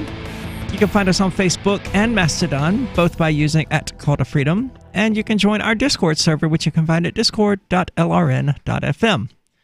And we just got into a conversation about the International Criminal Court attempting to open up war crimes investigations in Afghanistan as committed by the United States. And apparently they encountered so much resistance to this from the United States that they've essentially abandoned their pursuit of the investigation. Yeah, they wanted to come to the U.S., and the U.S. denied them visas. While an attorney's office was considering their options, including a possible appeal of the judge's decision, the decision appears to dim any hopes of accountability for abuses committed in the Afghanistan conflict, including torture of detainees by CIA operatives at secret prisons known as black sites. Oh, yeah. I wonder to what extent... oh, good. Trump is going to lift the ban on black prisons, black site prisons. Oh, what? Yeah, coming to us also, well, this is several years old now. I don't know if it happened or not. But apparently he wanted to allow the CIA to reopen black site prisons. Oh, no. Apparently Barack Obama did shut them down, or they at least started outsourcing them to Pakistan and Saudi Arabia. Yeah, that's what you do when you can't do it at home. Yeah, that's why Guantanamo Bay is not on American soil. That's why it's in Cuba. And it's still open, even though one of the chief promises of Barack Obama was to shut down Guantanamo Bay. Not only is it still open, but they are currently expanding it to make it freaking handicap accessible for the inmates who are handicapped. The inmate, yeah. So that's right. Being a quadriplegic will no longer keep you out of Gitmo. Yeah, being a quadriplegic terrorist will... Wait, what? Yeah. You shouldn't need a handicap accessible prison for terrorists, right? Someone who is capable of terrorism and plotting terrorism and things like that is not likely to need handicap accessibility. Very unlikely, but you know, the U.S. has this thing called the Americans with Disabilities Act. It passed in like 92, I think, and so the government has had to make all kinds of crazy things wheelchair accessible. There was like the strangest example I've seen was an outhouse in the middle of the woods in North Carolina that was at least a mile away down a dirt trail that no wheelchair could ever possibly get across. This outhouse was completely wheelchair accessible, complete with ramp and the metal bars and everything. Out in the middle of nowhere. Yes. In a place that was not accessible. Because the natural environment was not accessible, but because this outhouse was built with federal funds, they had to make it accessible. That is government in a nutshell. It really is. That is the dumbest thing they could possibly do in that particular scenario. And yes, I took pictures of this because it was just so crazy. But, you know, that's what government does. They remove all thought from the process. And I can't believe that. I can believe that, sadly. But Guantanamo Bay evidently was not required to meet that criteria and be handicap accessible. Until lately, apparently. Yeah, but now they're going to make it handicapped accessible, which is the exact opposite of closing it. It's as far away from closing it as you can get because they are literally building a new wing onto it. They're renovating it. Yeah, they are keeping this horrific facility open. Antifa Dog has asked, what is Ian doing? I don't know, working. Probably working. Probably a pretty good answer. But they are keeping Guantanamo Bay opening, expanding it. And not only that, but Trump, in a 3-page draft order back in 2017, undid many of the restrictions on handling detainees that Obama put in place in response to policies of the Bush administration, which have been unfairly dumped on Bush because I think that was mostly a Cheney thing. I think Cheney was the real violent sociopath in that particular relationship. Yeah, he did strike me that way. Yeah. Bush was certainly no angel, but I think through most of the presidency, he was mostly just Cheney's puppet. And I say that based on absolutely nothing, except that George W. Bush doesn't seem like he's that freaking psychotic, and Cheney does. Yeah, well, he's not really. Who? Bush. No, and he does a lot. He's really underrated about what he's doing in response to the AIDS epidemic, the HIV epidemic in Africa. Like he regularly goes to Africa, makes donations, puts in volunteer work and all kinds of other things, and it all goes totally ignored by the mainstream media, who has just, since Bush's presidency, just demonized him relentlessly, or not mentioned him at all. Yeah, that's pretty much what they've done. I mean, well, and Obama is still in the news, of course. They cover anything he does. Do they? Yeah. I don't pay attention to that particular aspect of the news. But so apparently the CIA black sites are open again, and people are probably being tortured at them again because Trump is pretty brazen in his tolerance for torture. He named the head of CIA as someone who had actively overseen a torture program at one of these black sites, if I remember correctly. And in so doing, she produced a video that was so horrific that the actual torturers could not watch it without vomiting and all kinds of other things like that. That's pretty horrible. Yeah, I don't remember the details now. We covered it here on The Call to Freedom.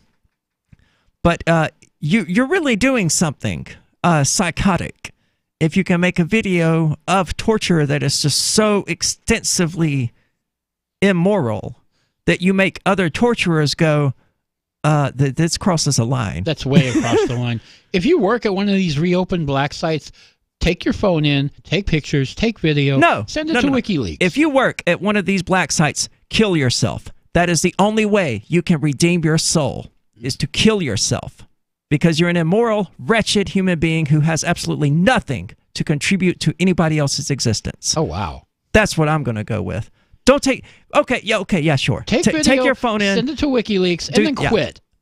No. I'm going to go further than that. Take your phone in, record video, send it to WikiLeaks, then kill yourself.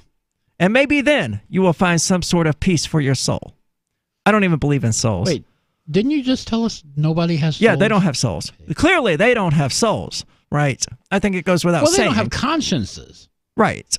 Well, clearly, they don't. They're psychopaths. You got to be kind of a psychopath to want to participate in such a program in the first place, sort of to just, enter the CIA because you think you're doing good things for America or whatever kind of nonsense they believe when they enlist in such an organization. A lot of people who go into those things, that's what they think. They think they're going to be doing something good. And then they go on to say, oh, yeah, we want to send you to this black site, this secret prison in Afghanistan where you're going to torture people.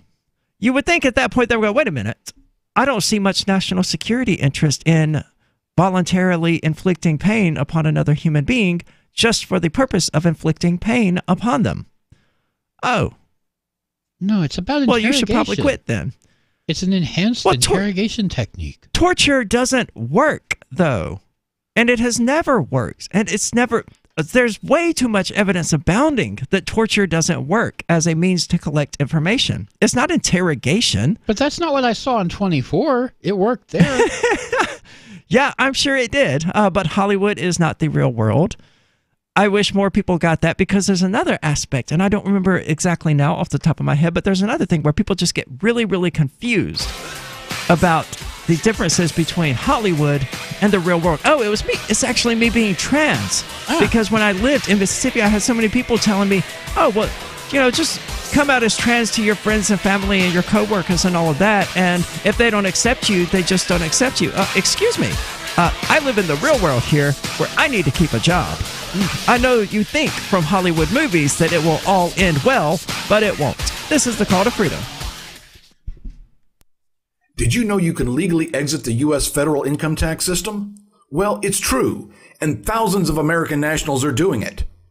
The 16th Amendment and the Internal Revenue Code are legal, but only in a limited jurisdiction. This is the basis behind the voluntary nature of the income tax. Learn the exit strategy provided by Congress.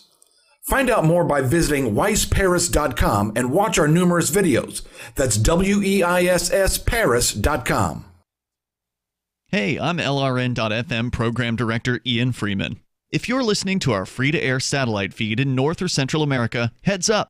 We've been on the Galaxy 19 satellite since 2010, but now our satellite provider is moving LRN.FM to a new channel on a different transponder. The current channel will stay on the air until the end of May to give you time to transition without any loss of service, so don't delay. I've posted the new channel details at sat.lrn.fm, but in case you're listening with no internet access, if you do a blind scan on your receiver, you should see the new channel at transponder 6, 11.8425 GHz, horizontal polarization, symbol rate 22,000, FEC 3/4. All that information is at sat.lrn.fm, as well as a link to our Patreon, where you can support our channels for just $2 a month. Visit sat.lrn.fm for more information about our international satellite channels, and thanks for listening to LRN.fm. Did you know you can listen to LRN.fm via our free-to-air satellite channels? We have channels over nearly all of North America and much of Africa. All you need is an affordable receiver and a dish as small as 30 inches. There are no monthly fees. Learn more at sat.lrn.fm. Plus, if you are a broadcaster or want to be one, this is a good delivery method for our content. See our coverage maps and get details at sat.lrn.fm. That's sat.lrn.fm. sat.lrn.fm. Are you tired of your taxes funding endless occupations around the world? Antiwar.com is run by people who understand that wars abroad become wars at home, wars on our freedoms. Antiwar.com is dedicated to bringing you the latest in news, views, interviews, and reviews from the top movers and shakers in the anti-occupation movement. Antiwar.com has it all, from thorough foreign policy analysis to interviews with whistleblowers who used to run the military-industrial complex. Anti-war, pro-free market. That's antiwar.com. Now that you've found the Liberty Radio Network at LRN.FM, you may want to help expose others to our great programs. To assist you in doing so, you'll find resources at promote.lrn.fm, including details on how to get a free bumper sticker, quarter-page flyers you can print out and distribute, banners for your website, as well as files that will allow you to make your own custom banners and graphics. Visit promote.lrn.fm and help bring new listeners to the Liberty Radio Network. That's promote.lrn.fm. So the protection of life, liberty, and property is what the Free State Project is all about. But it's an effort to move 20,000 people who understand. It's about demonstrating to the entire country that, yeah, we can have a free market, a truly free market. Making it just a freer, great place to live. It's the world's largest voluntarist libertarian community, and it's only getting bigger. That's amazing, to be able to move to a place where other people passionately believe in being free and independent. What the Free State Project is managing to do, though, is to put their money where their mouth is. It's physically getting up across the country and saying, let's go someplace and let's demonstrate the power of these ideas. There's a lot of kind of philosophy that surrounds liberty. There's a lot of thinking about it and talking about it. But here in New Hampshire, people are doing it. 101 Reasons Liberty Lives in New Hampshire, a documentary by Free State Project Early Movers. Watch it free at 101reasonsfilm.com. 101reasonsfilm.com.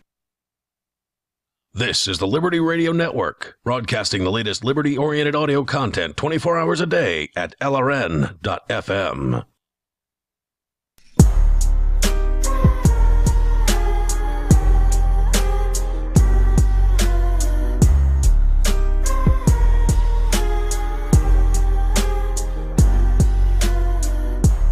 Welcome back. This is the Call to Freedom. As always, you're invited to give us a call at 603-283-6160. But I'd like to take a moment to suggest that you listen to our podcast, which you can find at Podbean, calltofreedomlive.podbean.com. The archive goes back to about mid-February or early February, sometime around there, I'm not sure. You can also listen to them on Spotify and Google Play Music, and one of these days, iTunes, but I'm just really not motivated to put us on iTunes because I hate Apple so much. Well, here's the motivation. Once you put us on iTunes, you can get their software off your computer. That is true, because it's still sitting there on my computer. So I can actually remove it after that. That's true. I actually did have iTunes up and was going to go through with the process, but I saw a shiny thing and got distracted. That's how it works. The shiny thing being the Smite icon there on my computer's desktop. So that didn't get done. And that was, I think, Monday or Tuesday. And then there was Aria Uncensored and Free Talk Live and Call to Freedom. And so, yeah, it didn't happen. It was supposed to happen. To be fair, I did say that I was going to do it. And I did say that I was going to already have it done. Neither of those things turned out to be true. And I apologize to anybody out there waiting on us to get onto iTunes. I know there is at least one person, and that's kind of screwed up of me to not. I'm sure there's more than one, but I know of at least one because he's brought the matter up with me. Yeah. So sorry about that, Joshua. Not going to say your last name. Had to stop myself. I will take care of it. I promise. I don't know when. Eventually. But it will get done. But we are on Spotify. It dropped in the rankings significantly on Podbean. We were initially, earlier in the week, I think. It hasn't been that long ago that Spotify was responsible for 24% of our listens, and now it's down to 4%. Okay, that's odd. But we're also at 3 times higher daily listens than we were at this point 2 months ago. Okay, so maybe there are other listeners coming in from somewhere else. Yeah, it would seem to be the case. So again, that's calltofreedomlive.podbean.com, or if you use one of these podcast apps that aren't related to any particular service, you can use calltofreedomlive.podbean.com/feed.xml to have it automatically uploaded. It's also on Google Play Music and some other cool places, so be sure to check that out. We also occasionally clip interesting segments and upload them separately as podcasts, generally under a heading called Philosophical Rabbit Holes, which you can find at the top of the page. Right now, there's only 2. There's the rant that we ended up into a month and a half ago about Nietzsche or something like that. I haven't listened to it. That in a was while. a philosophical rabbit hole. Yeah, so I don't So was remember the what it other was one. about. Yeah. And the second one happened to be about consensual sex with dogs. So if it's super entertaining and if it's just that way through the entire segment, I generally clip it and upload it separately. I actually take notes regularly about how I need to do this, but it comes back to that. Like, here's one from March the 11th from 420 to 429. I never clipped that. Here's another one for the 520 segment. I never clipped that. Oops. So I'm not good at I'm not good with follow-up, basically. I'm good at taking the note to do it, but I really need to just be able to hand these to someone and say, here, do this. And there's no one, because I'm the person that I hand them to and say, here, do this. And I go, I'm not listening to you. F you, I won't do what you tell me. So anyway, we've been talking about Julian Assange. Well, we started to, but we moved on to Trump because we wanted to cover that idiocy first, because it was related to WikiLeaks. But Julian Assange, of course, was arrested yesterday? Yeah, it was yesterday morning. Especially toward the end of the week, days really just start bleeding together for me. So he was arrested, carried off in shackles, screaming in a video that did not do him any favors. Yeah, they literally carried him bodily out of the embassy. Yeah, and I don't blame him. I would not have cooperated either. He knows that that is the last time he's ever going to be any sort of a free man. But I would suggest that he probably wasn't really a free man in the last 7 years, but then it raises the point, yeah, but we're not either. We're just freer than he has been. Yeah, we have a few more choices open to us, but, Yeah. We are able to leave the building, but for me, when I was in jail, that was the worst part, was knowing that I couldn't just get up and leave if I wanted to. That's a big deal to me. And that was the worst part. I could handle not communicating with people, not smoking as often as I would like, because I was a trustee, so I could smoke. Mm-hmm. Not as often as I would like because I couldn't get cigarettes. I couldn't just go to the store and buy a pack of cigarettes, right? Right. But so I couldn't smoke as I wanted, as often as I wanted. But I mean, even then, I couldn't just go, okay, I want to go do this thing now. And that's kind of the person I am. Like, oh, I want to go do this, so I'm going to go do it. And he's been stuck in that sort of situation for the last 7 years. Yeah, he's been stuck in that same room. So he's effectively been in a prison, I would argue, not of his own making, but one that he was restricted to and unable to leave for all intents and purposes. The only difference being that, well, yeah, people with guns were keeping him there. So I'm not sure what the real difference is. I'm not sure there really is one. No, because he couldn't leave. Well, they did let him have a cat. They did let him have a cat, which he evidently did not take care of, to the extent that they had to take it away from him. Like, dude. And, then he's arrested with this scraggly beard and looking like... A lot of people are suggesting that, it's because for a journalist or for a secret peddler or however you wish to characterize him, he was pretty handsome.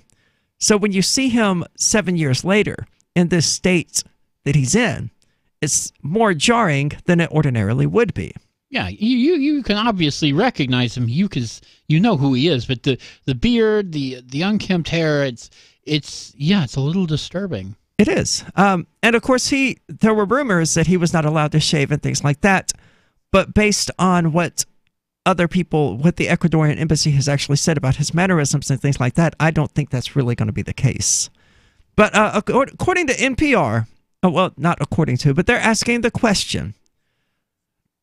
You're right, Kicks for Guns. I bet it did drive him nuts. 7 years and basically isolation.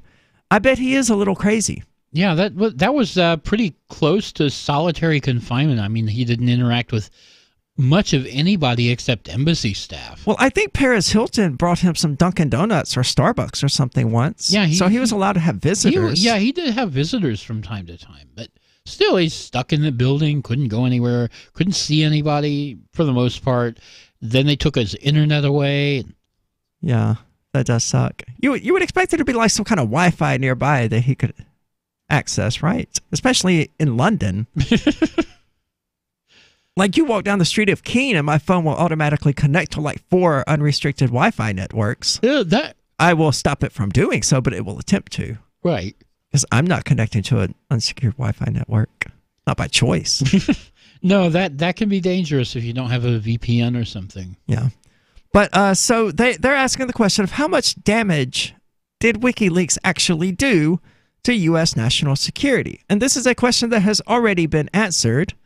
And the answer is none. None. This was happened right around Cablegate when all of the diplomatic cables were leaked onto WikiLeaks. People were asking the question then of, oh no, this is going to damage our diplomacy and our national security and all of these other things. Oh, it's really embarrassing for quite a few people, but damage to national security? No. Well, evidently it wasn't even embarrassing to them. I think it was the Egyptian president, because this was before the military coup that wasn't a coup. And I seem to recall, I think it was the Egyptian president saying, oh, this is nothing. We say way worse things about you guys.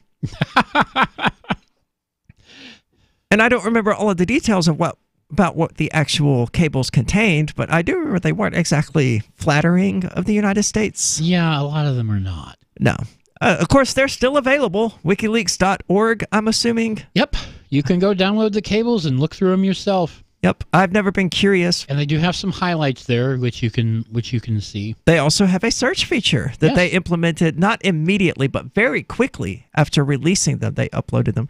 What I don't like about Julian Assange is that he does things to keep himself in the limelight. Like with the Cablegates thing. He released them incrementally instead of all at once. So he basically withheld information from the world and from the American public, information that he felt they needed to have, but that he wanted to hold on to. And release on his schedule to get him Yeah, he's been accused of being a narcissist, and that he does kind of seem to be that way. Yeah, and I recognize his sacrifice and things like that, and that he has done great things for anti-government advocates such as ourselves, but I don't think that he's on the moral high ground as he wants to be.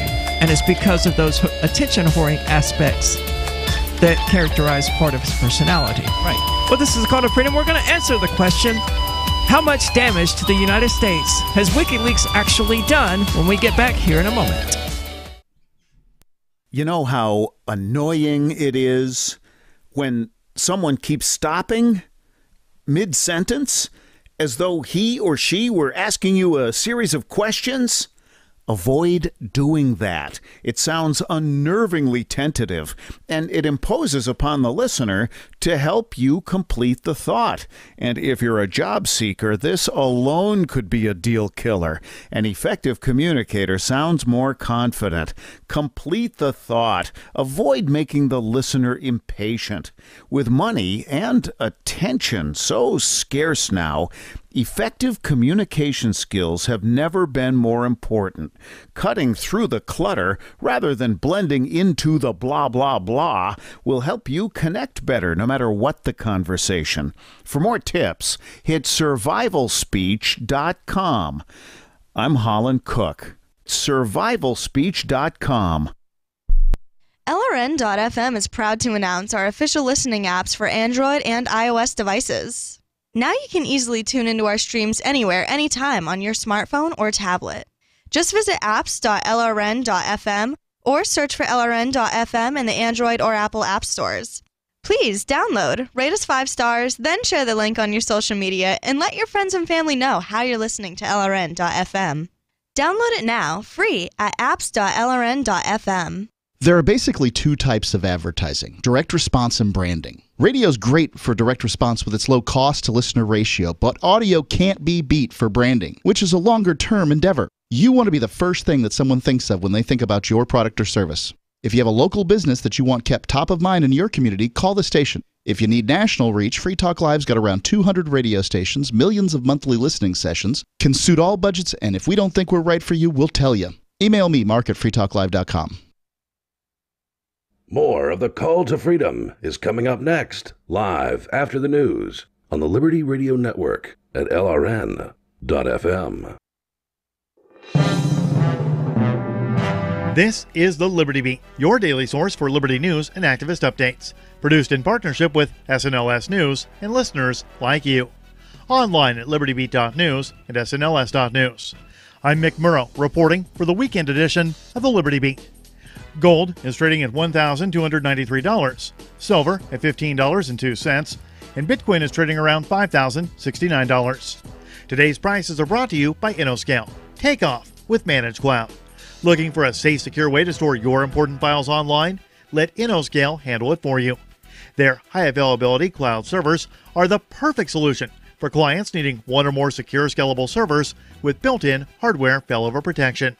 For details, see them online at InnoScale.net. Free Julian Assange and Chelsea Manning. Free Julian Assange. Demonstrators gathered Thursday, just hours after the arrest of WikiLeaks publisher Julian Assange by UK authorities, outside of the British Embassy in Washington, D.C., to denounce the unprecedented affront to freedom of the press.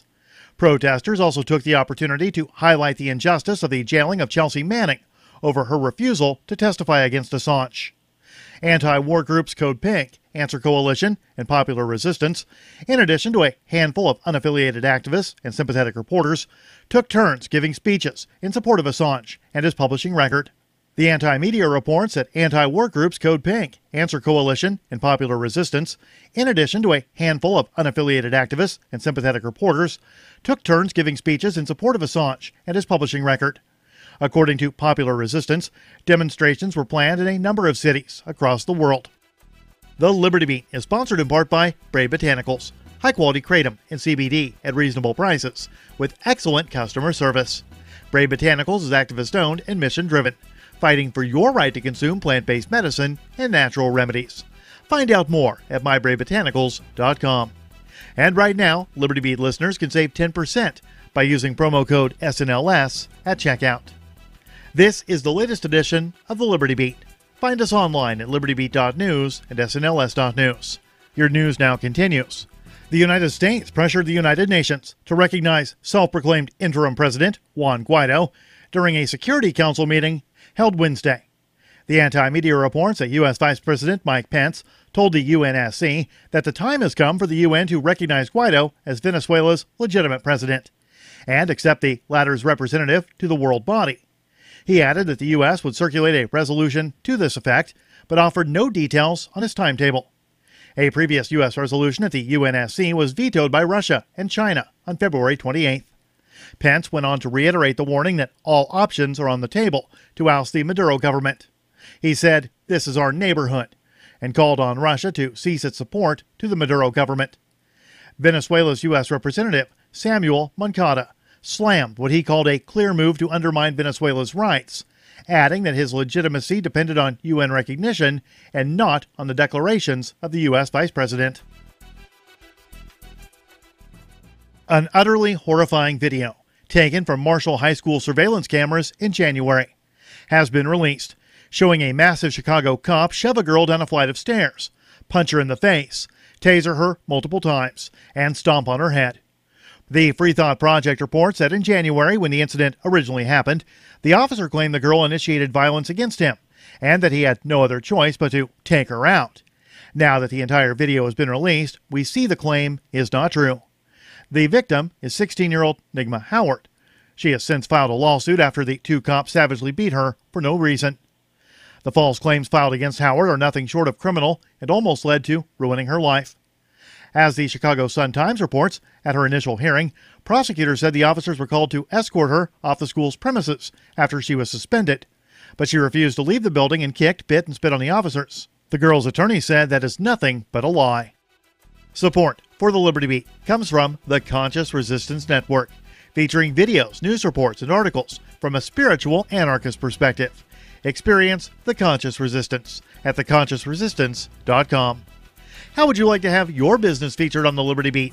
You can. Just send an email to libertybeat@snls.news for details. This is the Liberty Beat, produced in partnership with SNLS News and listeners like you. The Liberty Beat is online at libertybeat.news and snls.news. I'm Mick Murrow, reporting for the Liberty Beat, reminding you, spread liberty with a smile. Shortly after members of the New York Police Department found a super sharp Buck brand pocket knife earlier this morning, Lieutenant Joseph Mattioli spoke to Onion reporters at the scene of the discovery to update the public on this potentially deadly blade. At 8:40 a.m., police discovered what seems to be a pretty badass buck knife. Investigators believe it to be basically the deadliest knife ever. Mattioli confirmed that the pretty cool wood-handled knife has a clean edge and added that the blade must be, quote, at least like 8 inches long. At this time, we'd like everyone to be aware that there's probably a man out there with an eye patch and scars all over his face that has access to these knives, or maybe even a samurai sword. We urge people to be careful when approaching him because he may flip out and chop both your arms off before you even realize it. Following the announcement, Mattioli asked people to come forward if they had any information about the owner of the knife or if they just wanted to hold it for a couple of seconds. For more on this story, check this week's Onion Review. This is the Onion News Network.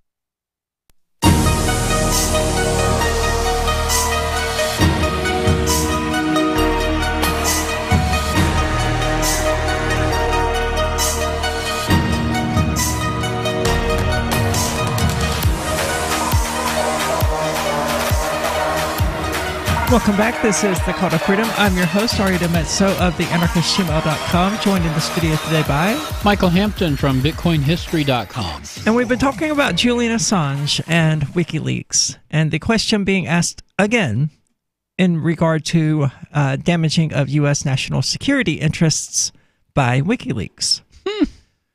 And according to NPR, to its supporters, the WikiLeaks disclosures have revealed a wealth of information that the U.S. government wanted to keep hidden, particularly in the wars in Iraq and Afghanistan.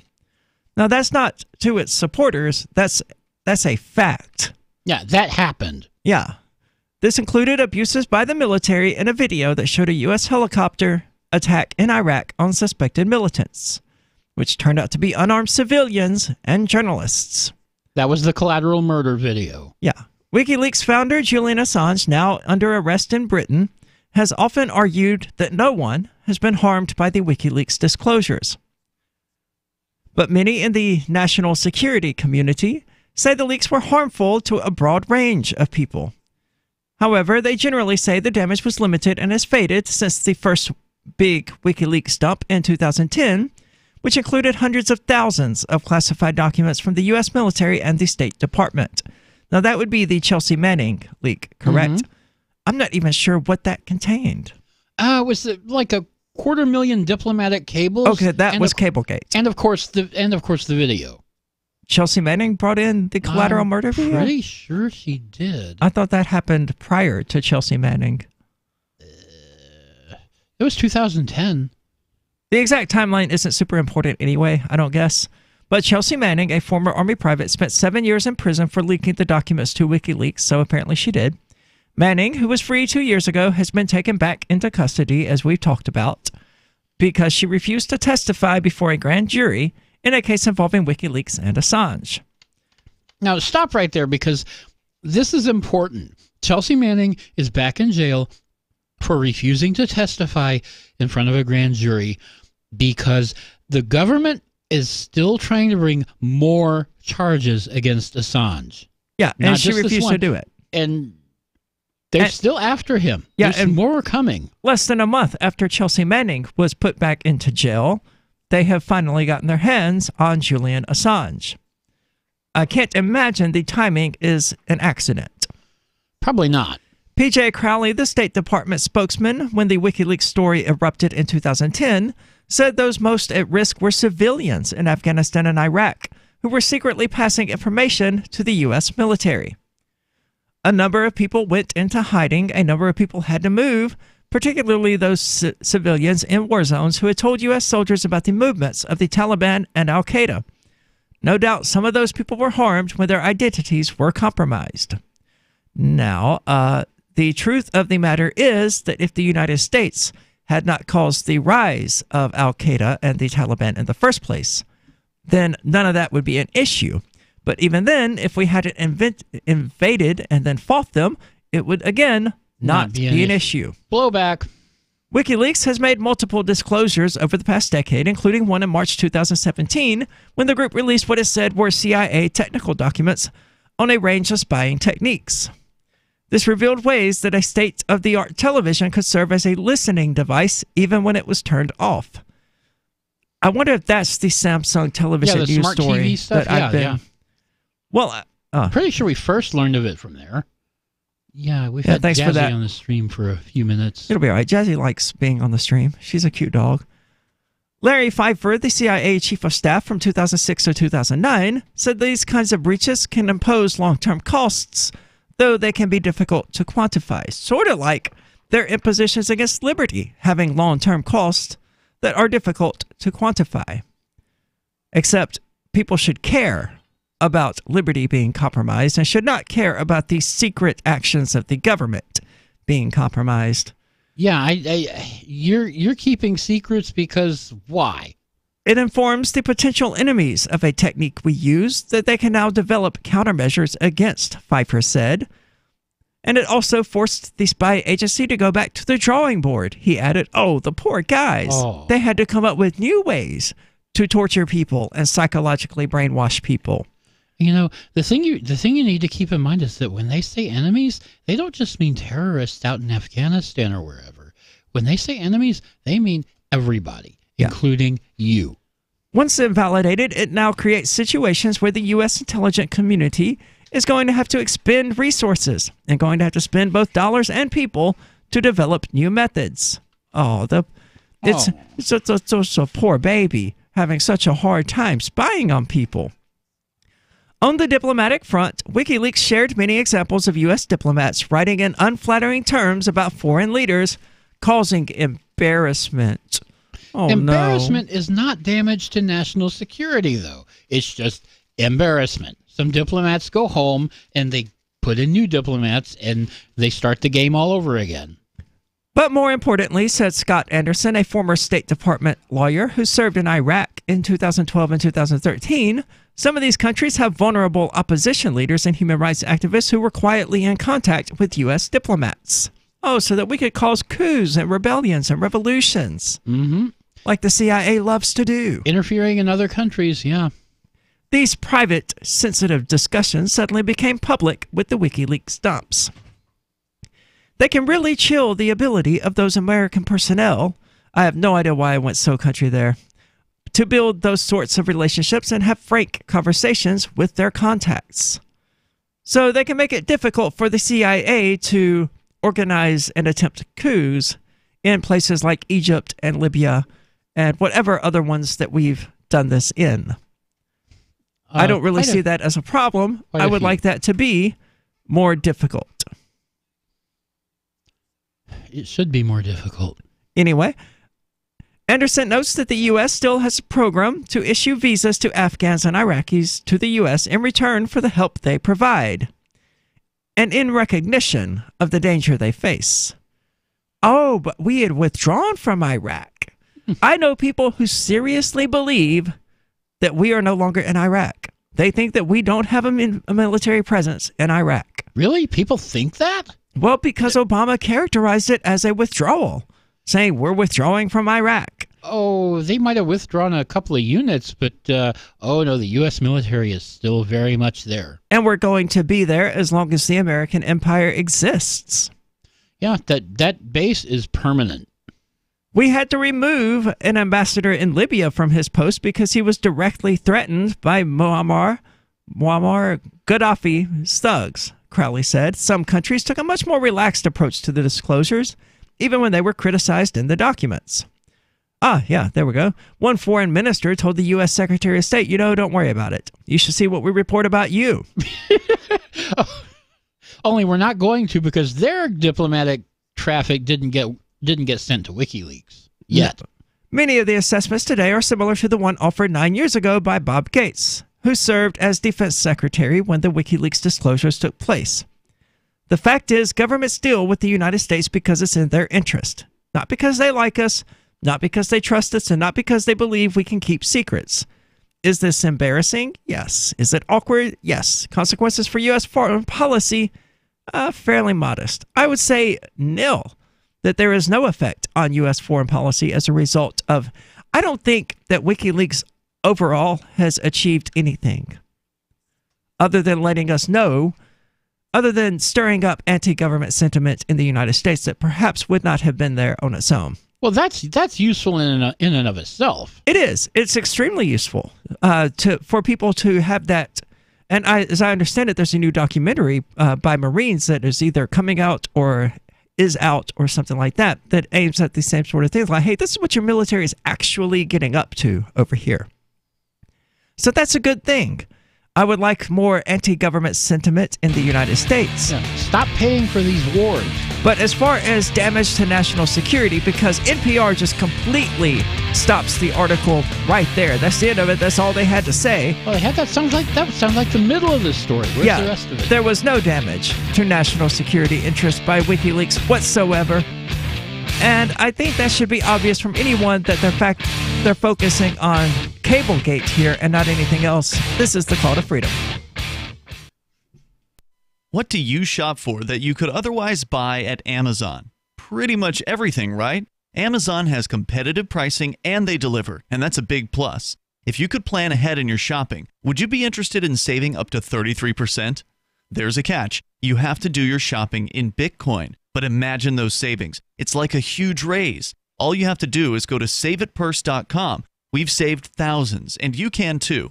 Plan ahead and save. Saveatpurse.com. Would you like to hang out with Penn Jillette? He's keynoting Freedom Fest this year. I, for one, am thrilled. Freedom Fest is the largest liberty-oriented gathering in the world. They take a Big Ten approach with libertarians, conservatives, liberals, anarchists, and just open-minded people mingling together to hear real debates, share real solutions, and converse freely. This year's theme is the Wild West, a time of liberty and opportunity, or a time of anarchy and violence. Maybe both. Go to freedomfest.com/FTL and get your tickets now. freedomfest.com/FTL.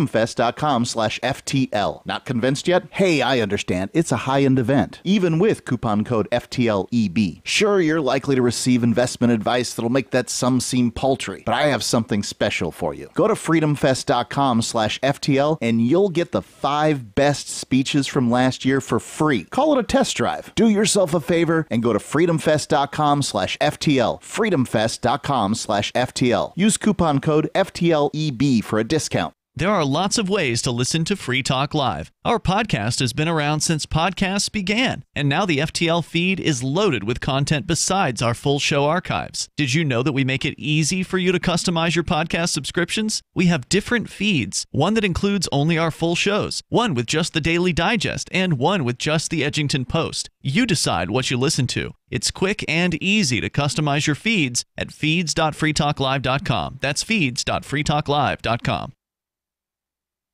Looking for a great real estate investment? Consider New Hampshire, which is ground zero for the Liberty Movement. Your first call should be to Mark Worden from Porcupine Real Estate. He's more than just a real estate agent. He's your New Hampshire concierge. Where are the best places to live? Do you want farm, city, the burbs, or forest? Do you want a duplex or multifamily building so that renters pay your mortgage? There are homes in all price ranges in New Hampshire, and Mark can help with financing too. Invest in liberty and property. Mark Worden can help. PorcupineRealEstate.com. LRN.FM now has a Discord. Discord is a free text and voice chat platform, and we now have our own server with a bunch of channels at discord.lrn.fm. You can join other listeners as they chat about various things during our live shows, or anytime, day or night. Discord software is available cross-platform, so you can have it on whatever device you want and take your chats anywhere. Join our Discord at discord.lrn.fm. That's discord.lrn.fm. Don't you hate that feeling in the pit of your stomach when the police pull you over? Most people have no idea how to handle it properly, and they promptly get fed into the municipal fee-generating meat grinder. Or maybe you recall that feeling you get when you go to the mailbox and see one or more letters from the IRS. You get a sense of impending doom, don't you? So let me ask you, if you could learn how to use the law to beat the IRS, traffic tickets, almost any courtroom scenario, collectors, credit card debt, and even mortgage debt because of fraud perpetrated against you, would that be worth knowing about? Don't laugh. Investigate. Check out the life-changing benefits of the Lighthouse Law Club at their website, lighthouselaw.club. That's lighthouselaw.club. And while you're at it, visit the Lighthouse Law Club YouTube channel. You might be in for a pleasant surprise. You can sign up to receive the latest about the Liberty Radio Network via our email updates at updates.lrn.fm. That's updates.lrn.fm.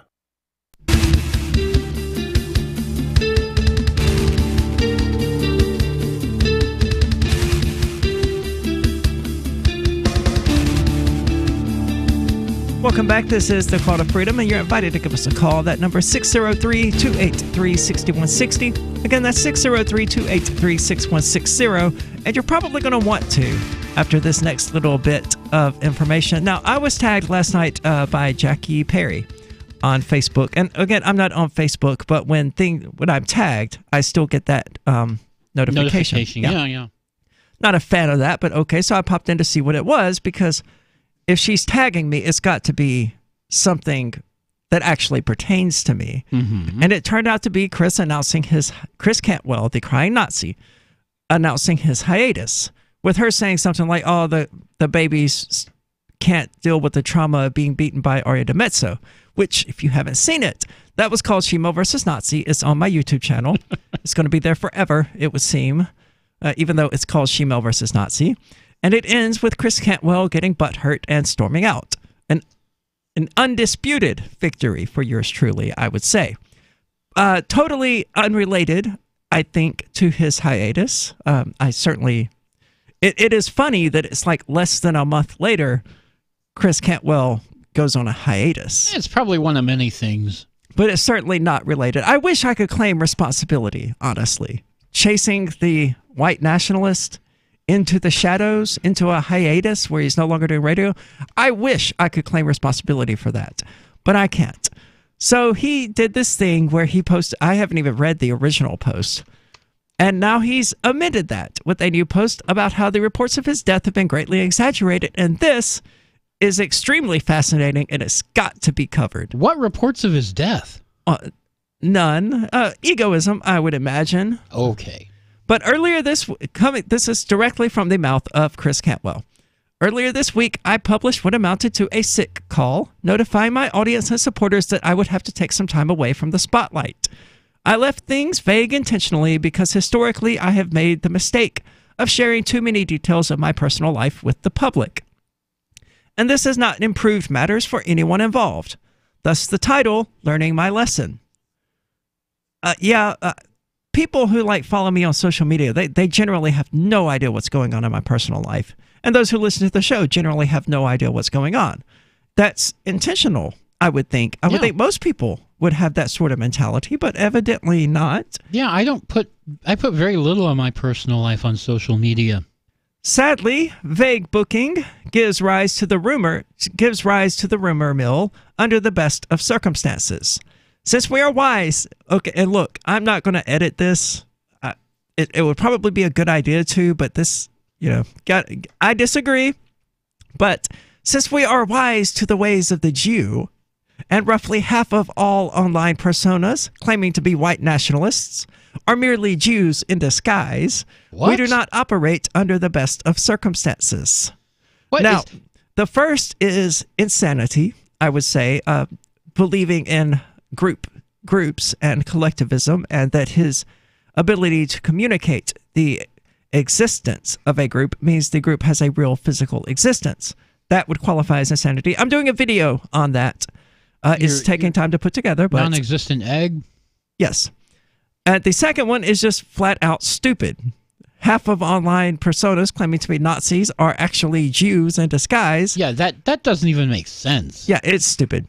So depending on who you speak to, I may have committed suicide, tried to set the record for the world's most tragic meth binge, or otherwise given up on my race and nation.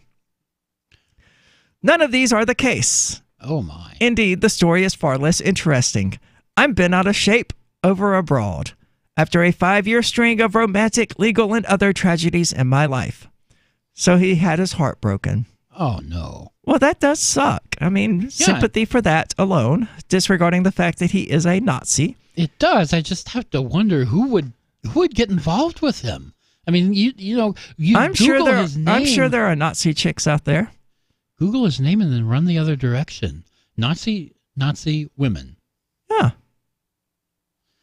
Okay. I'm sure there are plenty of white nationalist women out there. I don't think I've ever seen one or heard of one. Well, I mean, we haven't heard of many white nationalists in general, right? But you're correct. The white nationalist rally in Charlottesville was primarily straight cis dudes, for sure. Yeah. But I'm sure that Nazi women I would not imagine exist. we're getting laid. No, I would certainly hope not. But during that 5-year stretch, I never took the time to deal with the emotional toll of any of these issues, and they have thus snowballed into something unmanageable, which manifested itself as erratic and destructive behavior. The most recent romantic problem became the proverbial straw that broke the camel's back, as I was hundreds of miles from home, sleeping on an air mattress in a house belonging to someone I had never met previously. When one hosts a live, uncensored open phones talk show, distractions are a rather serious problem. In order to avoid tainting the quality of my production, I took some time off and sacrificed quantity instead. Okay. Meanwhile, he was trying to launch a new show, so I don't know how much truth there is in any of this. Yeah, wasn't he trying to do a different show at that point? He seemed to have been trying to rebrand himself and to get away from the radical agenda thing. Mm-hmm. But it didn't appear to have been successful. He was trying to be less obviously Nazi. That said, I have for some time been reflecting on my future and that of the radical agenda. Regular listeners will mention that I have been in the process of writing a lengthy piece titled The Beginning and End of the Radical Agenda. This was to be the subject of a talk I would give at some stops along the Outlaw Conservative Kickoff Tour, but instead I made my way home to mend a broken heart. My legal problems and even the threats of violence and threats I've been subjected to. You poor guy. Maybe it's from all those threats you make against other people and all that violence you advocate against other people. That could Those be. who live by the sword die by the sword. But no, none of that is his fault, of course. It's the result of malicious Jewish perfidy, and I was able to take them in stride as predictable consequences of fighting for a noble purpose in a corrupt and decadent world. He's got away with words. I like the way he writes. I'll admit that. Yeah, he's a pretty good writer. It's too bad he's writing stupid crap. No, the consequences that you faced are a result of living by the sword. I was likewise willing to suffer considerable social consequences, secure in the knowledge that those whom I fight alongside were upright and decent folk who could be counted on. Who could be counted on to fight onward to victory, even should I meet my demise during the struggle. Okay, let's get one thing clear. If you're a white nationalist, you're probably not an upright and decent folk. No, and it reminds me, and what he just said, that he's got this cause now that he's willing to die for, it stands in such stark contrast to the video that Ian shared with me of Chris Cantwell on Free Talk Live, where he said that he was actually looking for something to die for when he found libertarianism. Oh my. And instead, he found something to live for. And it seems that over time, he drifted right back to looking for something to die for rather than to live for. Well, dying is easier. That's very true. Dying is easier. And we're going to get back into the crying Nazi because we know him personally, sort of. And I've got more thoughts about him dying. We'll be back in a moment. Free Talk Live. I wish you would have answered the question as to what's the age range. I mean, if two 10-year-old boys are playing doctor with each other, and he was specific that he said it was okay for a boy and a girl to play doctor, which did happen to me when I was that age, but I was 2, maybe 2.5, 3 years older than that girl. Am I a molester? She was the one trying to take my pants off. Should she go to jail? You know, people like Lou, they get all upset over things like this when they're not even apprised of the facts. And you try to tell them the facts, and since it doesn't fit with their worldview, Right. it doesn't fit with their core belief system, it can't be possibly true that I could have possibly have known what I was doing at that Children age. who are engaged in sex with somebody who is older are being manipulated. That's one of them. And sometimes sometimes that's true. Absolutely. There's and no sometimes doubt. it's not. Free Talk Live, 7 nights nights a week from 7 to 10 Eastern, live on the Liberty Radio Network at LRN.FM. Are you tired of governments murdering people around the world? Stop using their money. There is an alternative. Bitcoin is a stateless, free market, non-political currency. Bitcoin cannot be inflated or controlled by any government. By using their money, you are helping the state. Stop doing it. You have an incredible alternative available now. Learn it, use it, spread it. Get started with Bitcoin at Bitcoin.com. That's Bitcoin.com. Is spreading the message of liberty, cryptocurrency, and peace around the globe worth $2 per month to you? As you may already know, in addition to our internet feed, LRN.FM broadcasts on free-to-air satellite across North and Central America, as well as Sub-Saharan Africa. And we've been available on satellite for free 24/7 since 2010. The LRN.FM free-to-air satellite signal is reaching some of the most oppressive regimes in the world, and there's no doubt our ideas are making an impact. You can learn more about the channel's impact by watching the 3-minute video at fund.lrn.fm. If you'd like to help free minds globally with our ideas of liberty, cryptocurrency, and peace, you can donate as little as $2 per month via fund.lrn.fm. You can help us continue and expand our satellite broadcast to multiple continents. Visit fund.lrn.fm today, and thank you for your help. Don't forget to share the link on social media. That's fund.lrn.fm. The LRN.FM social media channels have been revamped. We've eliminated Facebook and focused on other platforms like Twitter and Mastodon, the decentralized alternative to Twitter. On our accounts, you'll find posts from multiple LRN.FM show hosts together in one place. Follow us on Twitter at twitter.lrn.fm, or better yet, move to the decentralized Mastodon social media platform at toot.lrn.fm, toot.lrn.fm. I think you'll like it. Hey, I'm LRN.FM Program Director Ian Freeman. If you're listening to our free-to-air satellite feed in North or Central America, heads up!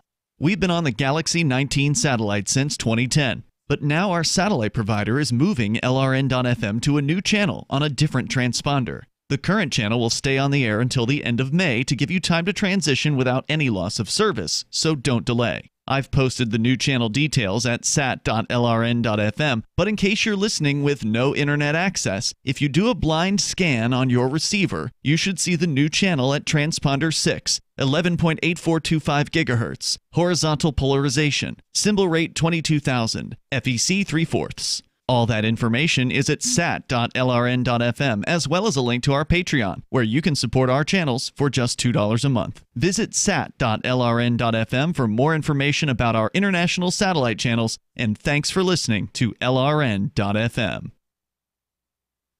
What's up next? Visit the Liberty Radio Network program guide to find out at shows.lrn.fm. That's shows.lrn.fm.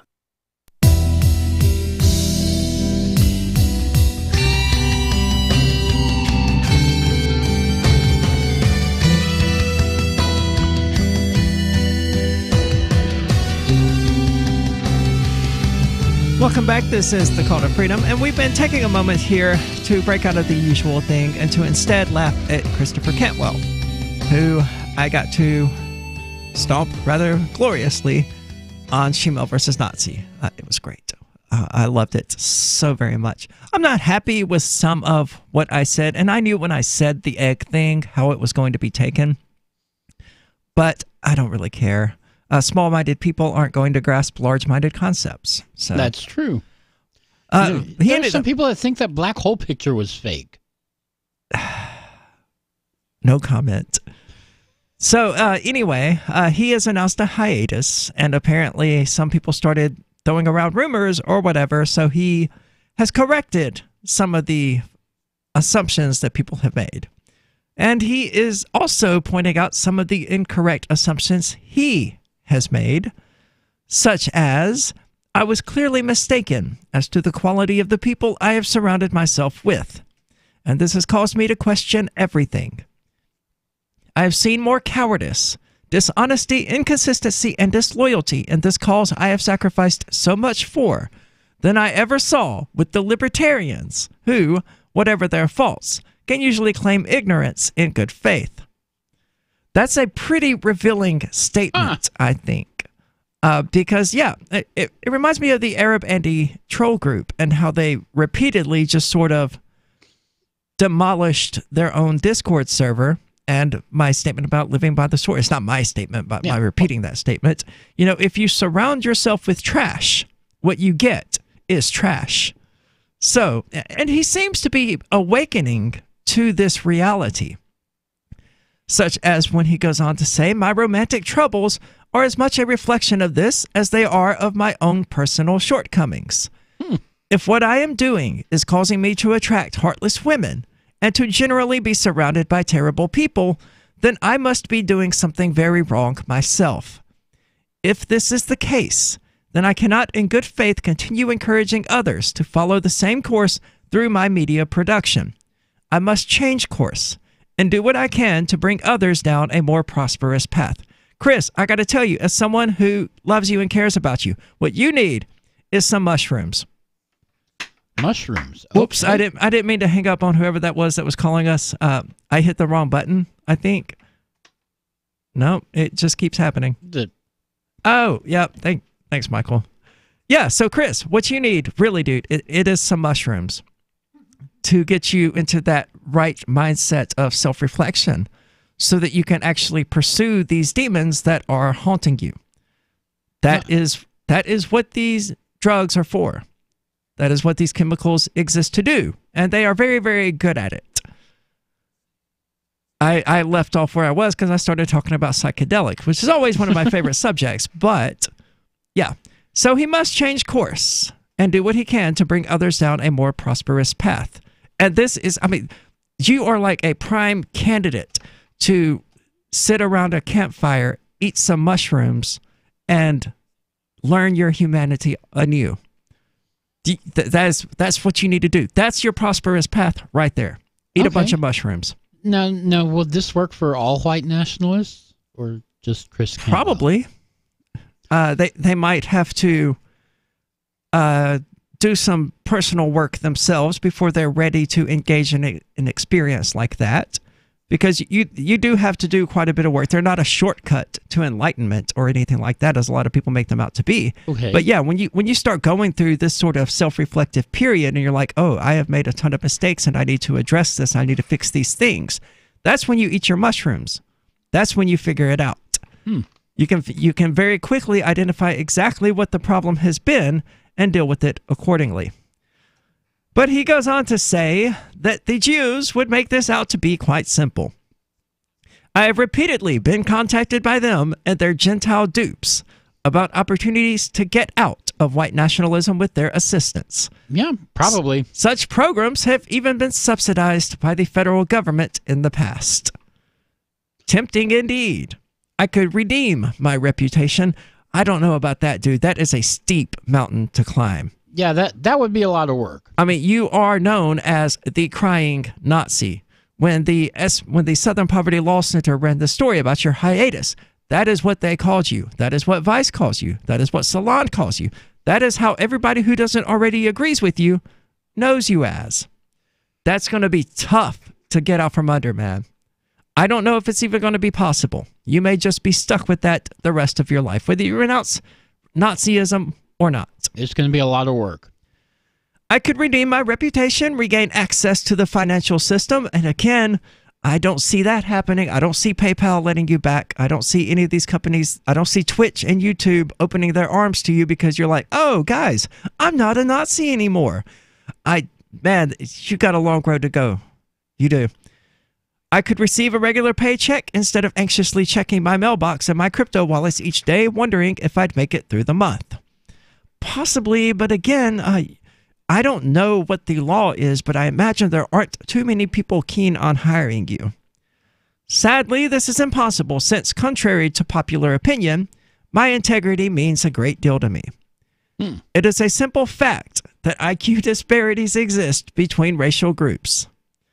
That these disparities, that's all we can do is groan. That these disparities are genetic in origin and explain non-white social problems better than hate and privilege like the Jew insists. Come on. Yeah, I know. I mean, but what do you even say to this? Like, okay, I get that you believe that, but I think it's stupid. And I really don't care what numbers you have to support your belief in these groups because you're wrong about the existence of these groups. You should feel bad. These collectivist categories that you're talking about aren't real things. I cannot say otherwise because I cannot live a lie. It is a simple fact that Jews dominate media and finance and by extension our government, and that they use this dominance to their ethnic advantage at the expense of others. Oh, my head. I cannot say otherwise because I am not a liar. Yeah, I know. It is a simple fact that civilization is the product of white men. That is not a simple fact. That's not even kind of true. There is no history whatsoever that suggests that society or culture is the product of white men. Yeah, maybe parts of it. Yeah, sure, but it's not created by white men. Its genesis was not in white people. And that hostility towards us, which the Jew has created in popular culture, is a hostility towards civilization itself. I cannot say otherwise because I'm not a fraud. No, but you are a quack. And that's why you're allowed to say that. These and other such racist facts are vital for policymakers to understand and take into consideration as they plot the course of our society. See, and there's the problem. Well, he knows what he is. They can't direct the course of society. No amount of information that you give these people is going to allow them to direct the course of society. It's a flawed premise from the start.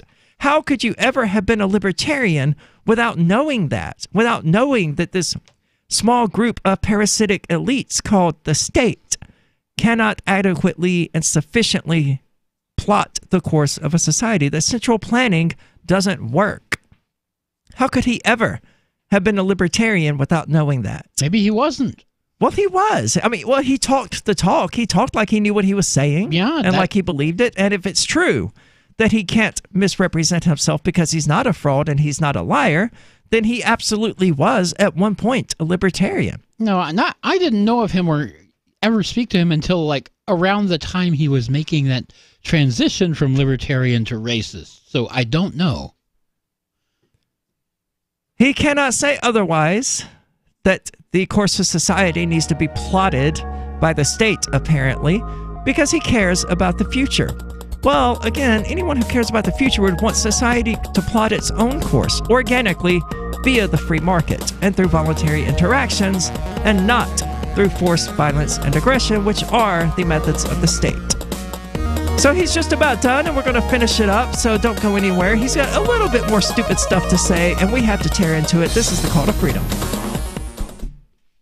So you've signed the Shire Society Declaration and are planning your move to New Hampshire to be around more liberty-oriented people. Next, sign up for the Shire Society Forum at forum.shiresociety.com. There are a bunch of people there who are already in the Shire, and they want to meet you. If you're already in the Shire physically, you should also come by the forums. Remember, not everyone uses Facebook. New people are signing up for the Shire Society Forum every month, so drop in and say hello at forum.shiresociety.com. I've been told no in many different ways. I give you an order and you're going to obey it. George, you can go this way. You can't do that and you have to leave here. You cannot bring signs into the rally. Walk with me. Well, I'm comfortable here, actually. Whoa. Hey. Who do you think you are? Excuse me. There is no video and audio allowed in this office. No, I have work today. You ain't going to make it. Wait a minute. Hey! Oh my God! Unbelievable! Why are you running from me? Because you're scared me. What am I being detained for? You're being served. What is this? You're being served. What is this? Bureaucrats have a funny way of telling people no. That's the sound of the men working on the chain. Derek J's Victimless Crime Spree. Watch it for free and order the Director's Cut DVD at victimlesscrimespree.com. Imagine someone in your community getting in their car, turning on the radio, and hearing the Liberty Radio Network. You can make that vision a reality with your own micro radio station. Visit broadcast.lrn.fm to learn how you can put our programs on the air in your area. You can have LRN.FM running around the clock, and you can even add in your own local shows. Building a radio station is simple, but programming isn't. That's where LRN.FM comes in. Learn more at broadcast.lrn.fm. That's broadcast.lrn.fm.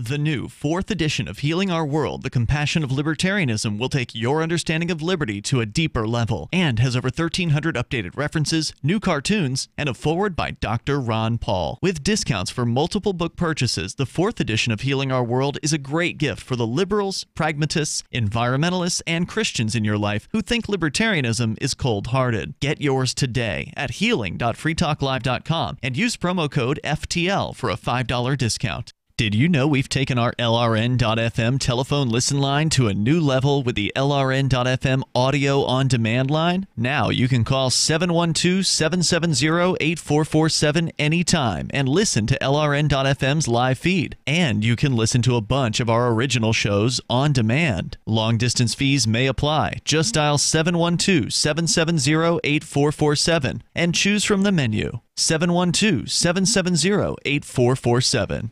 On Free Talk Live, we're bringing people to the ideas of liberty every day. From wrestling superstars like Glenn Jacobs. You guys really are having an impact, I believe. Like I said, a lot of where I am now is due to listening to Free Talk Live. You changed my mind on some very important issues years ago. To random people tuning in on the radio. I was kind of stuck in the left-right paradigm. I heard your show by chance on a Saturday night.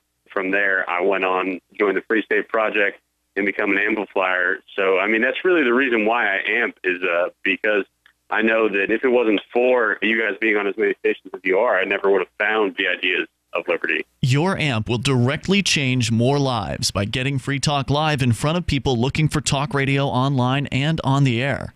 When you amp Free Talk Live, you get perks like access to the AMP-only Facebook group and AMP podcast. Visit amp.freetalklive.com. Join the LRN.FM Discord for live chat 24/7 at discord.lrn.fm. That's discord.lrn.fm.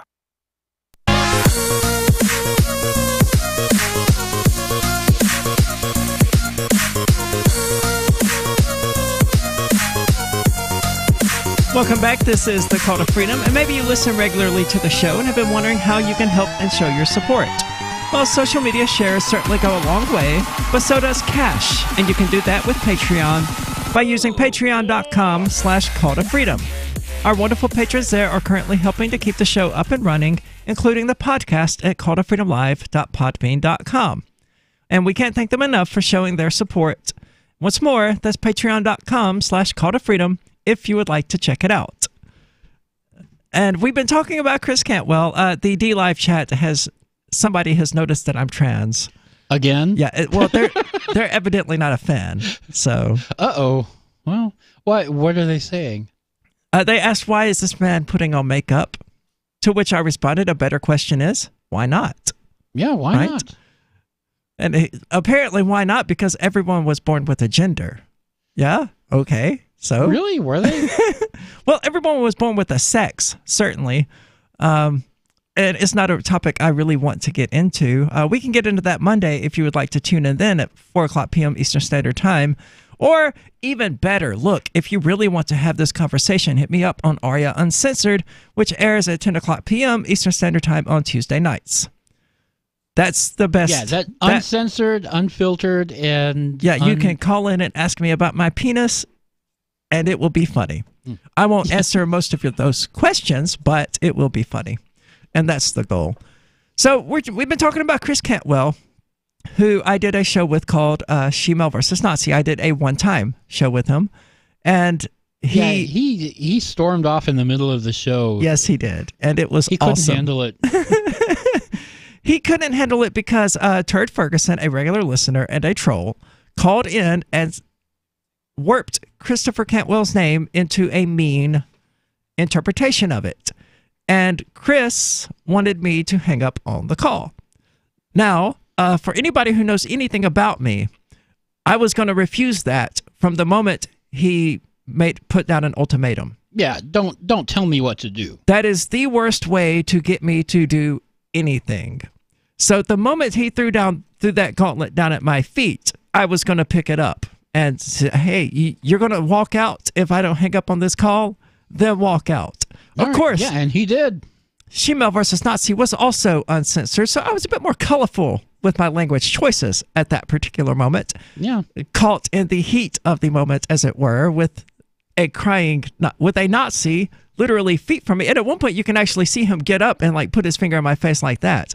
Very entertaining stuff. Not that I was ever intimidated or threatened at any point during this, because I certainly wasn't. He never threatened me or anything like that. He just wanted me to drop the call, and then he had something really negative to say about me, and he wanted me to know that it was about me.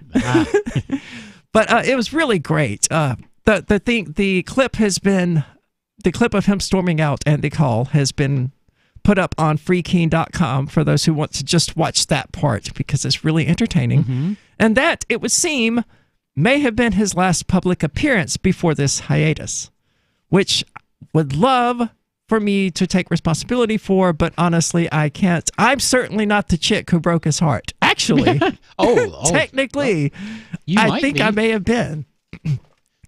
But no, so he stormed out. Did he ever actually say who it was that broke his heart? No, and thank goodness for that. He shouldn't name this chick by name.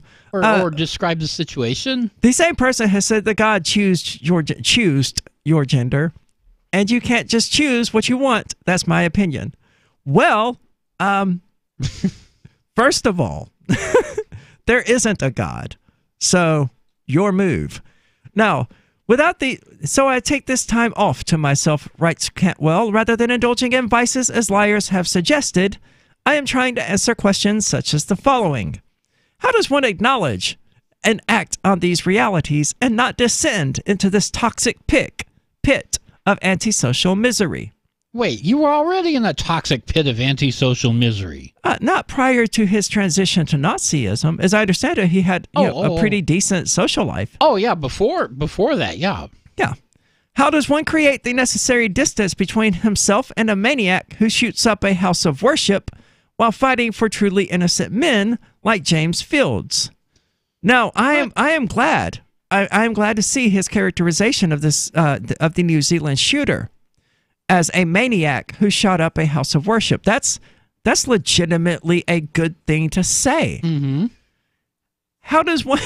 And then he loses it again. Like, it's almost like listening to a schizophrenic person or a little elf sitting on his shoulder whispering, you need to say this good thing, and his old personality just keep shining through. Yeah. Because his immediate next question is, how does one fight an enemy so ruthless and dishonorable as the Jew without losing his own humanity? How does one oppose such a terrible foe without making it impossible for the men at his side to raise families? I mean, see, he makes a really good statement about a maniac, because he was a maniac who shot up a house of worship and murdered a lot of people. And he wants to create necessary distance between his ideology and that, which is going to be really hard. That's really hard because, they're very close. Yeah, and he's been banned from Gab for saying that people needed to be executed. You have to really go over the edge to get banned from Gab. I am on Gab. I have posted once there, and I have never again opened the website. I really just joined it because Christopher Cantwell got banned, and it was funny, especially right after Shemale versus Nazi. To see him banned and have me joining, it was great. I loved it. Without these answers, we are going to fail at whatever we attempt. Out of necessity, I will return to production before these questions are answered, but I really needed some time to think about them without concerning myself with production deadlines like I usually do. So basically, he's going back to production, it would seem. The hiatus may have lasted a single day or a couple of days. But what he's saying is that he's going to release some audio next week, and he's going to do at least one live show as well. So at the most, his hiatus, I think it would, I mean, at this point I have to, is he crying out for attention? I don't know what he's crying out for. And I don't mean his usual, I want attention, I want people to watch my show. Obviously, all of us do that, right? I mean, that's kind of the point. We want to create interest, and we are attention whores by definition. We want attention. I'm not referring to that. I'm saying, is his hiatus announcement and this post here, are they cries for help? Well, what was he saying there about having something to die for?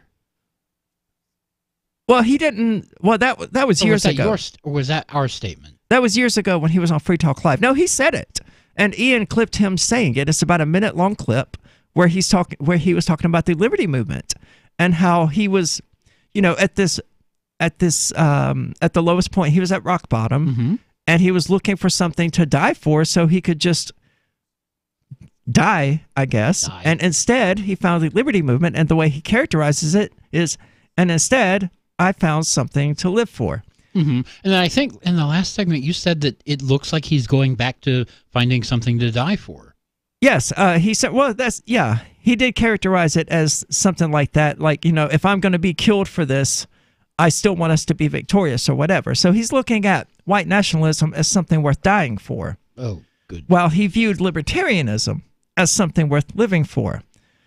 Now, I've been, guy on dlive.lrn.fm, have you heard me at any point in any of this stream say that I'm a chick?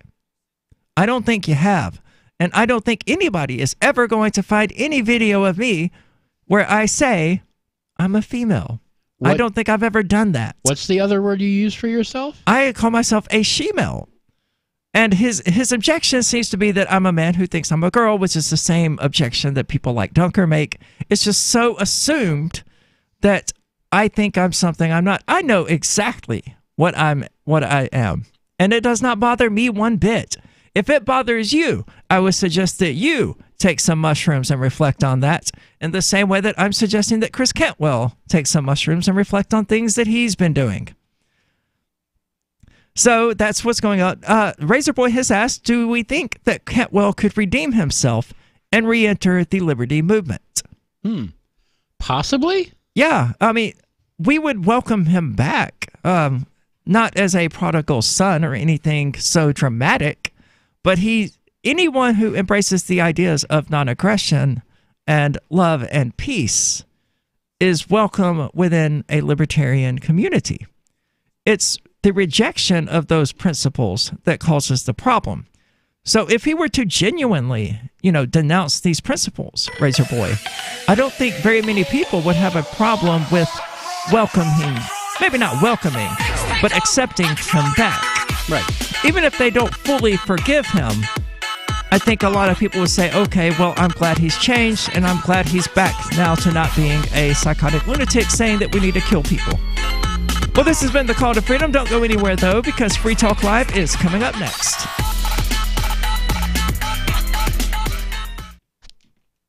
The Free State Project has reached its goal of 20,000 liberty lovers who've pledged to move to New Hampshire and get active to achieve liberty in our lifetime.